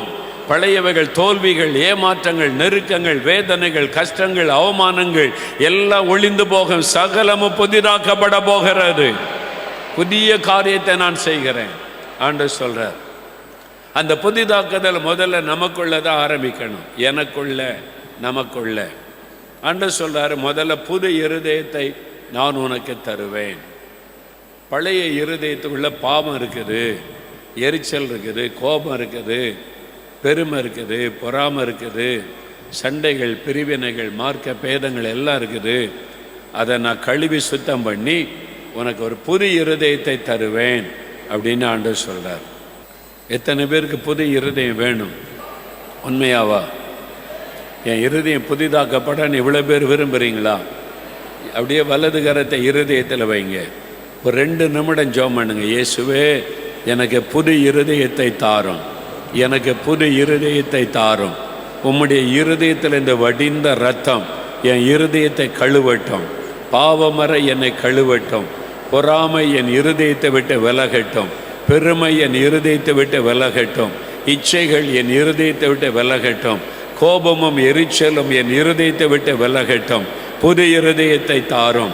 இயேசுவே, எனக்காக மரித்தவரே, எனக்காக இருதயத்தை ஈட்டினால் குத்த இடம் கொடுத்தவரே, எனக்காக இருதயத்தில் காயத்தை ஏற்றுக்கொண்டவரே, என் இருதயத்தை கழுவும், என் இருதயத்தை புதிதாய் மாற்றும், என் இருதயத்திற்குள்ளே நீர் வாரும், என் பாவங்களை மன்னியும். இயேசுவே, என் இருதயத்தில் நீர் வாரும், என் இருதயத்தை சுத்திகரியும். ஜெபிங்க, ஜெபிங்க. இன்னும் 1 நிமிடம் தான். இயேசுவே, புது இருதயத்தை தாரும். என் இருதயத்தில் இருக்கிற பழையவைகள் எல்லாம் ஒளியட்டும், பாவங்கள் எல்லாம் ஒளியட்டும். இந்த பாவங்கள் எல்லாம் என் இருதயத்தை விட்டு ஒளியட்டும். உங்கள் இரத்தத்தினால கழுவுங்க, இரத்தத்தினால கழுவுங்க. இயேசுவின் இரத்தத்தினால இருதயத்தை கழுவுங்க. புது இருதயத்தை எனக்கு தாங்க, புது இருதயத்தை இன்றைக்கு எனக்கு தாங்க. புது இருதயத்தை தாங்க ஆண்டவரே. என் உள்ளத்தில் வாங்க, என் இருதயத்தில் நீங்கள் வந்து வாசம் பண்ணுங்க. சிங்காசனம் அமைத்து நீங்கள் அமரணும், என் இருதயத்தில் நீங்கள் அமரணும். எல்லாத்தையும் புதிதாக்குங்க. புது இருதயம் ஆண்டவரே, உம்முடைய இரத்தத்தினால் கழுவினதற்காய் ஸ்தோத்திரம்னு சொல்லுங்க. புது இருதயம் தந்து விட்டதற்காய் ஸ்தோத்திரம். உமக்கு ஸ்தோத்திரம், உமக்கு ஸ்தோத்திரம். இப்போ ஆண்டவர் சொல்லுகிறார், புதிதான ஆவியை நான் உங்களுக்குள்ளே வைப்பேன், என் கட்டளைகளின்படி நடக்க பண்ணுவேன். அந்த ஆவியானவர் உங்களுக்கு பலன் தருவார். ஆவியானவர் உங்களை பலப்படுத்துவார். ஆவியானவர் என் கட்டளைகளின்படி நடக்க வைப்பார். ஆவியானவர் என் வசனத்தின்படி நீங்கள் நடக்க உதவி செய்வார். அந்த ஆவியை நான் உங்களுக்குள் வைக்கிறேன். எத்தனை பேர் அதை பெற்றுக்கொள்ள விரும்புகிறீங்க? அந்த ஆவியை, புதிய ஆவியை, பரிசுத்த ஆவியை, அந்த அபிஷேகத்தை பெற்றுக்கொள்ள எத்தனை பேர் விரும்புகிறீங்க? தாகத்தோடு கேளுங்க, தாகத்தோடு கேளுங்க, விருப்பத்தோடு கேளுங்க. எனக்கு இந்த ஆவியானவர் வேணும், எனக்கு ஒரு ஆவி ஆவியானவர் வேணும். இந்த புதிய ஆவி எனக்கு வேணும். புதிய ஆவியினாலே என்னை நிரப்பணும். நான் வெற்றியுள்ள வாழ்க்கை வாழுவதற்கு, வசனத்திற்கு கீழ்ப்படிந்து நடப்பதற்கு எனக்கு இந்த ஆவியானவர் வேணும். எனக்கு வேணும் ஆண்டவரே. வாய் திறந்து கேளுங்க, பெற்றுக்கொள்றீங்க. கேளுங்க, பெற்றுக்கொள்றீங்க. கேட்கிற எவனும் பெற்றுக்கொள்ளுகிறான். இப்போ அந்த ஆவியானவர் ஊற்றப்படுகிறார். ஆவியானவர் நிரப்புகிறார். ஆவியானுடைய வல்லமை உங்களுக்குள்ளே இறங்குகிறது. புதிதான ஆவி, புதிதான ஆவி, புதிதான ஆவியை கட்டளையிடுகிறார். புதிதான ஆவியை நான் உனக்குள்ளே கட்டளையிடுகிறேன். என் மகனே, என் மகளே, புதிதான ஆவியை உனக்குள் வைக்கிறேன். அந்த ஆவியானவர் இறங்கட்டும். அந்த ஆவியானவர் நிரப்பட்டும். அந்த ஆவியானவர் நிரப்பட்டும். ஆண்டவரை நிரப்புங்க, நிரப்புங்க. ஒவ்வொருவரை இந்த ஆவியினாலே நிரப்புங்க. வாலிப தம்பியை நிரப்புங்க. வாலிப மகளை நிரப்புங்க. அந்த சின்ன பிள்ளைகளை நிரப்புங்க. இந்த தகப்பனாரை, தாயாரை நிரப்புங்க. புதிய ஆவியானாலே நிரப்புங்க ஆண்டவரே. Anoint everybody, Lord. Fill everybody, oh Lord. நிரப்புங்க ஆண்டவரே, நிரப்புங்க. பெற்றுக்கொள்றீங்க, பெற்றுக்கொள்றீங்க. ஸ்தோத்திரம்னு சொல்லுங்க, விசுவாசிங்க. ஆண்டவரே, நான் பெற்றுக்கொள்ளுகிறேன். அபிஷேகத்தை பெற்றுக்கொள்ளுகிறேன். ஆவியானவரை பெற்றுக்கொள்ளுகிறேன். புதிய ஆவியை பெற்றுக்கொள்ளுகிறேன். நீங்க சொல்ல சொல்ல சொல்ல ஆவியானுடைய வல்லமை நிரப்புகிறது. நிரப்பட்டும் ஒவ்வொருவரையும், நிரப்பட்டும் ஒவ்வொருவரையும். ஒவ்வொருவர் மீதும் ஆவியானவருடைய வல்லமை அமரட்டும், நிரப்பட்டும் ஆண்டவரே. ஆவியினால் நிரப்பினதற்காய் ஸ்தோத்திரம். அடுத்து என் சிந்தை மறுரூபமாகணும். என் சிந்தை புதிதாக்கப்படணும். கிறிஸ்து இயேசுவின் சிந்தை எனக்கு வேணும். ஆவிக்குரிய சிந்தை எனக்கு வேணும். இனி மாம்ச சிந்தை எனக்கு வேண்டாம். உலக சிந்தை எனக்கு வேண்டாம். என் சிந்தனை புதிதாக்கப்படணும். என் சிந்தனை புதிதாக்கப்படணும். தலையில கை வைத்து 2 நிமிடம் ஜெபம் பண்ணுங்க. இயேசுவே, உம்முடைய தலையில முள்முடியை ஏற்றுக்கொண்டீங்க. உம்முடைய தலையில இந்த ரத்தம் வடிந்தது. அந்த ரத்தத்தின் வல்லமை என் தலைக்குள்ள வரட்டும். என் சிந்தனைக்குள்ள வரட்டும். என் சிந்தனையை புதிதாக்குங்க. என் சிந்தனையை புதிதாக்குங்க. என் மனம் புதிதாக்கட்டும். இப்பொழுது உம்முடைய ரத்தத்தின் வல்லமை என் மனதுக்குள்ள வரட்டும். என் சிந்தனைக்குள்ள உம்முடைய ரத்தத்தின் வல்லமை வரட்டும். புதிதாக்குங்க ஆண்டவரே. மாம்ச சிந்தை வேண்டாம். உலக சிந்தை எனக்கு வேண்டாம். ஆவிக்குரிய சிந்தை எனக்கு வேண்டும்.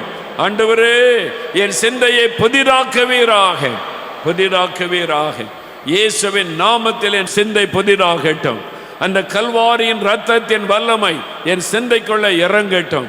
புதிதாக்குதல் உண்டாகட்டும் இயேசுவின் நாமத்தில், இயேசுவின் நாமத்தில். அல்லேலூயா, அல்லேலூயா. புதிதாக்குதல் உங்களுடைய இருதயம், உங்களுடைய புதிய ஆவி, புதிய மனம், சிந்தை.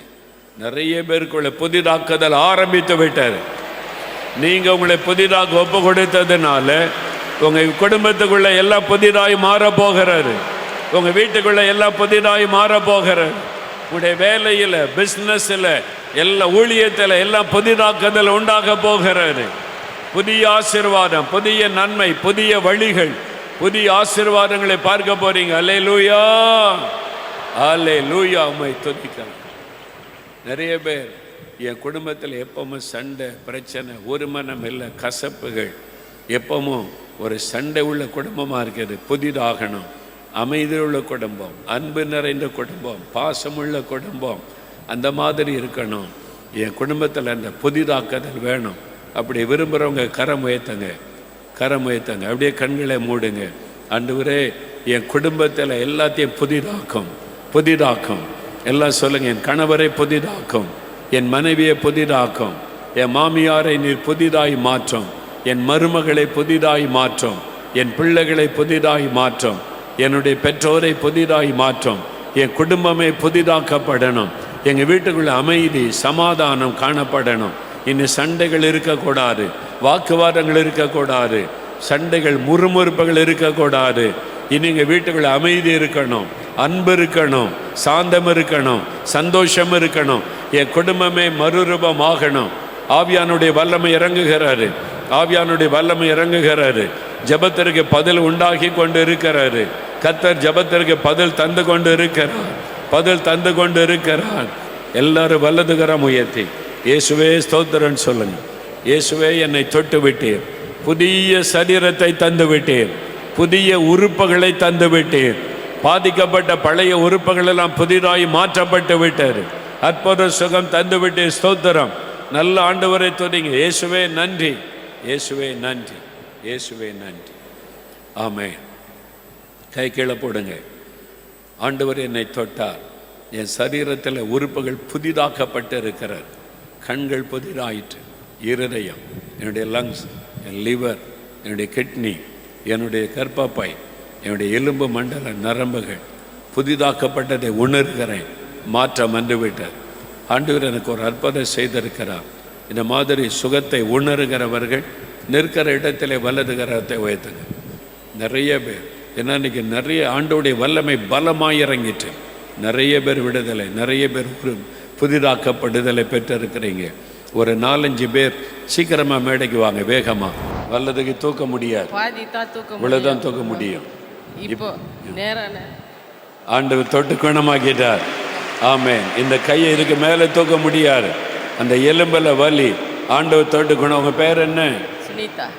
ஸ்வேதா. எந்த ஊர்? பெங்களூர். பெங்களூர். ஆண்டவர் அற்புதம் செய்துட்டார். Amen. God bless you, God bless you. போங்க. என் பேர் செல்வம். நான் மூணாறுலேருந்து வந்திருக்கிறேன். ஒரு வருஷமாக நான் சாப்பிட்ற சாப்பாடு வந்து அதிகமாக சாப்பிட முடியாது. அப்படியே சாப்பிட்டாலும் அப்படியே வாமிட் எடுப்பேன். ஐயோ. அப்படியே வாமிட் எடுக்கும்போது சில சமயம் வந்து ஒரு எண்ணெயை போல் ஒரு ரத்தமெல்லாம் வரும். ஆனால் நான் வீட்டில் இது வரைக்கும் யார்ட்டுமே நான் சொல்லலை, குடும்பம் பயந்துருவாங்கன்னா. ஆனாலும் நான் தேவனுடைய வேலையை ஒப்பு கொடுத்து நான் செஞ்சேன். இன்னைக்கு காலையிலேருந்து நான் வீட்டிலேருந்து அழுதுட்டு தான் வந்தேன். நான் எப்படியாச்சும் கர்த்தர் என்னை பேர் சொல்லி அழைச்சி என்னுடைய வாழ்க்கை மாறணும்னு சொல்லி, அதே போல் கர்த்தர் பேர் சொல்லி அழைச்சி என்னுடைய வாழ்க்கையை மாற்றி ஒரு அபிஷேகத்தை, இன்னைக்கு புதிய அபிஷேகத்தை நான் பெற்றிருக்கிறேன். ஆமென். ஒரு வருஷமா இருந்த ஜீரண உறுப்பு பிரச்சனை ஆண்டவர் புதிதாக்க விட்டார், புதிய உறுப்பை கொடுத்து விட்டார், அபிஷேகம் பண்ணி பலப்படுத்தி. God bless you, God bless you brother. நான் ஈரோட்டில் இருந்து வந்திருக்கேன். சாலமன் பேர் சொல்லி அழைச்சி எனக்கு சமாதானம் இல்லாமல் பிள்ளைங்களெல்லாம் சர்ச்சுக்கு போக மாட்டேங்குது, வேலைன்னு போகுதுன்னுட்டு தான் சொல்லி ஜெபம் பண்ண வந்தேன். என்னை பேர் சொல்லி அழைச்சி. ஆனால் சபை இடிஞ்சு போய் கிடக்கு, எடுத்து சபையை கட்டணும் ஆண்டவரே, இதுக்கு ஒரு வாக்கியம் செய்யிக்க ஆண்டவர்ன்னுட்டு தான் ஆண்டவர்கிட்ட கேட்டேன். எனக்கு சமாதானம், என் பேர் சொல்லி அழைத்து என்னை விடுதலை செய்யறதுக்காக என்னை விடுதலை கொடுத்துருக்காரு. ஆவிக்குரிய ஆசீர்வாதம் பிள்ளைகளுக்கு வேணும்னு ஜெபிச்சிங்க. கர்த்தருடைய ஜெபத்தை கேட்டார். பிள்ளைகள்லாம் சாட்சியா நிற்பாங்க, நீங்க பார்ப்பீங்க. ஆமென். God bless you. வந்து ரத்தமாக போகுதுன்னு இப்போ வேடிக்கை போகிற மாதிரி மாத்திரை மாற்றி கொடுத்துட்டாங்க. எனக்கு வந்து ரத்தம் அதிகமாக போயிடுச்சு. டாக்டர்கிட்ட போனதுக்கு மாத்திரை வழியாக நம்ம இங்கே இதுலேயும் குடல்லையும் ஆப்ரேஷன் பண்ணுவோம், இங்கே இருந்துட்டு ஆப்ரேஷன் பண்ண சொன்னாங்க. நான் போய் நான் வந்து இப்போ இங்கே வந்து வந்தவங்க சொன்னாங்க, நீங்கள் இப்போ என்ன நடந்தது? இப்போ வந்து நான் வந்து சாட்சி சொல்லணும் ஆண்டவரே, நீங்கள் வந்து இப்படி நான் இருந்தேன், நான் சாட்சி சொல்லாத இருக்க முடியாது அப்படின்னு நினச்சேன். போய் சாட்சி சொல்கிறதுக்கு எனக்கு அந்த வல்லமை இறங்குச்சு. வல்லமை இறங்கிச்சு. வல்லமை இறங்கினதும் எனக்கு இப்போ சாட்சி சொல்லணும் ஆண்டவரே, நான் வந்து இவ்வளோ நாளாக வந்து இருக்கிறேன், நான் இவ்வளோ நாளாக இருக்கிறது எனக்கு சுகமாக இருக்கிறேங்க. இப்போ நல்லா நடக்கவே முடியாது. ஃபர்ஸ்ட் மாதம் வரக்குள்ள நான் நடக்கவே முடியாது. காலைல எங்கள் வீட்டில் வந்து தோல் மேலே கை போட்டு தான் கூப்பிட்டு வந்தாங்க. சேலம் மாவட்டம். சேலம் மாவட்டம்.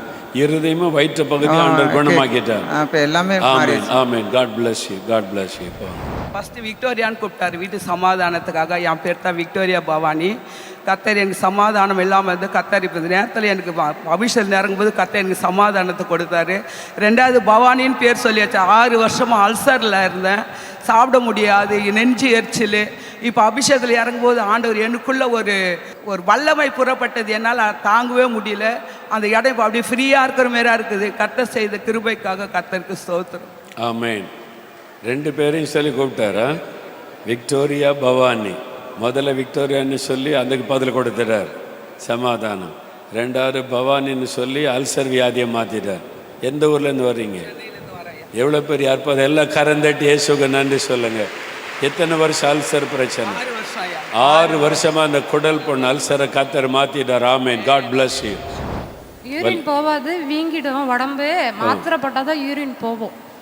3 வருஷமா? 3 வருஷம். இப்போ என்ன நடந்தது? இப்போ வந்து நீங்கள் சுகமாக்கி சிறுநீரெல்லாம் பிரச்சனை குணமாகுதுங்கும் போது வாய் வழியா அப்படியே வெள்ளையா ஏசப்பா அப்படியே பிரச்சனை ஒரு வல்லமை இறங்கின வேகத்துக்கு அப்படியே நான் அப்படியே மிதக்கிற மாதிரி இருந்துச்சு. அப்படியே எனக்கு எல்லாம் இங்கே உட்காந்து அப்படியே அந்த வீக்கெல்லாம் இல்லை, ஃப்ரீயான மாதிரியே எல்லாம் போயிடுச்சு. பெரிய அற்புதத்தை ஆண்டவர் செஞ்சிருக்காரு பாருங்க. அல்லேலூயா.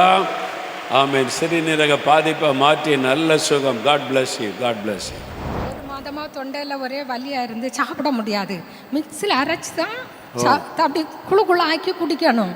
அப்புறம் அந்த ஏசி இடத்துலலாம் நிற்க முடியாது, நல்ல ஃபேன் போட்டு தான் நிற்க முடியாது.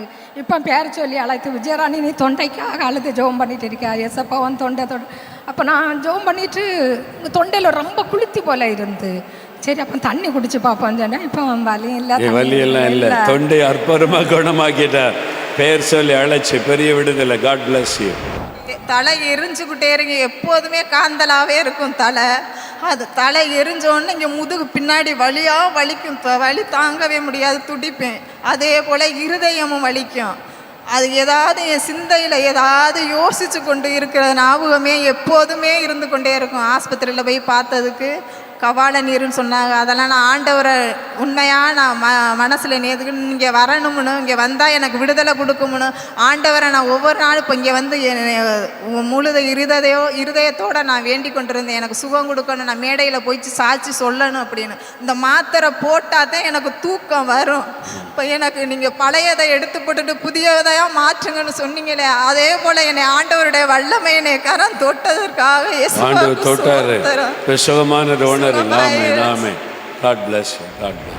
என்னுடைய பேர் வந்து ஏஞ்சல் தேவராஜ். நான் வந்து மேரேஜ் ஆகி ஒரு 7-8 இயர்ஸ் ஆகுது எனக்கு. எனக்கு வந்து சைக்காலஜிஸ்ட் ப்ராப்ளம் வந்துருச்சு. அப்போ நான் வந்து என்ன சொன்னாலுமே எங்கள் வீட்டில் வந்து ஏற்றுக்கொள்ளவே மாட்டாங்க. நான் கூட இன்றைக்கி கூட வரணும்னு சொல்லணுன்னே எதுக்கு நம்ம போனோம், இங்கே முதல்ல இருந்தேன். அதுக்கப்புறமா எனக்கு உள்ளே இருக்கவே பிடிக்கல. அப்புறம் தான் நான் வந்து அந்த பின்னாடி போயிருந்தேன். என்ன ஏசப்பா, எத்தனை வருஷமாக நான் வரேன், இதுக்கு மேலேயே நீங்கள் எனக்கு விடுதலை தர போகிறீங்க, நான் போகிறேன், பின்னாடியே போய் உட்காந்து கொள்ளுகிறேன்னு சொல்லிட்டு நான் போய் அதில் போய் உட்காந்து உடனே ஏசப்பாவுடைய பிரசனத்தை நான் உணர்ந்தேன். மோகனுக்குள்ள நான் பல முறை நான் இவங்களை என்ன மெசேஜ் கொடுக்குறாங்க, உண்மையிலே ஏசு பேசுகிறாரா இல்லையான்னு சொல்லி நான் நிறைய நேரத்தில் மனசில் ஏங்கினது உண்டு.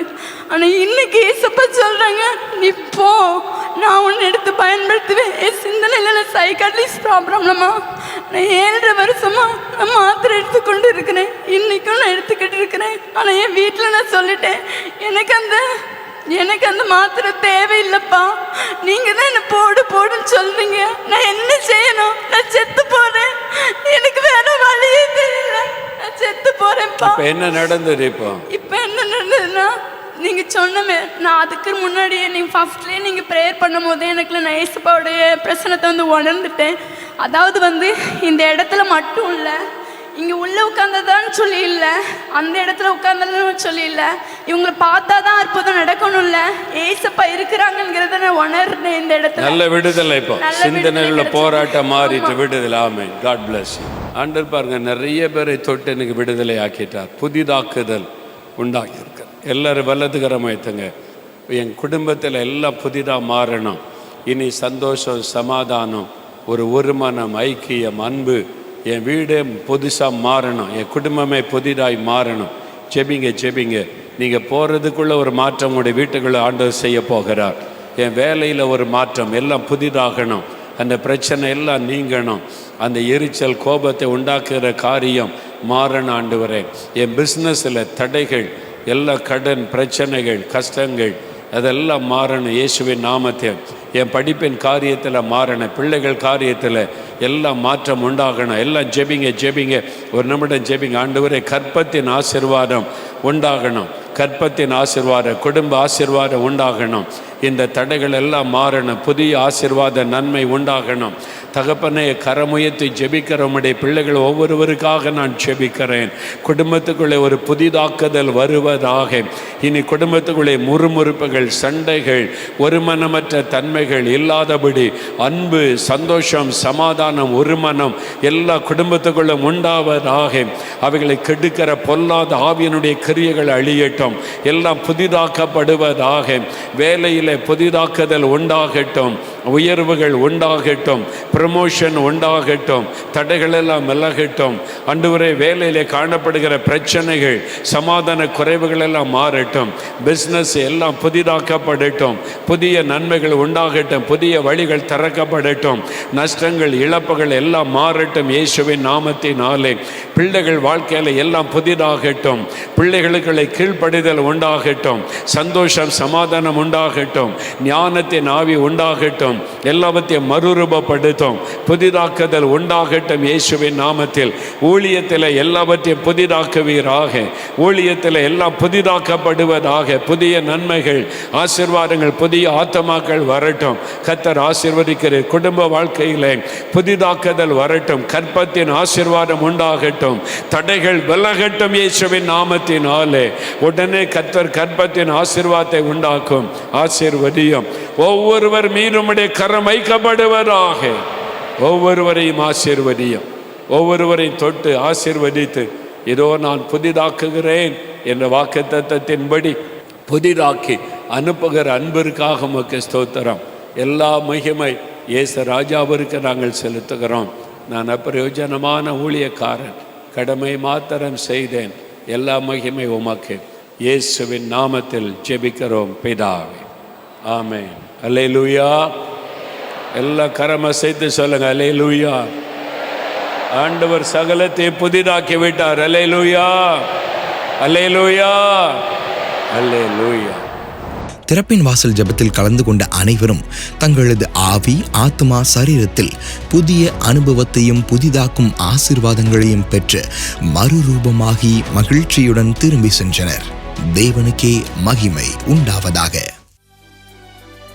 For further details and prayer support, contact Jesus Redeems Ministries, Nalumavudi, Thuthukudi District, 628-211. Our phone number 04639 353535. info@jesusredeems.org. Our website www.jesusredeems.com. God bless you.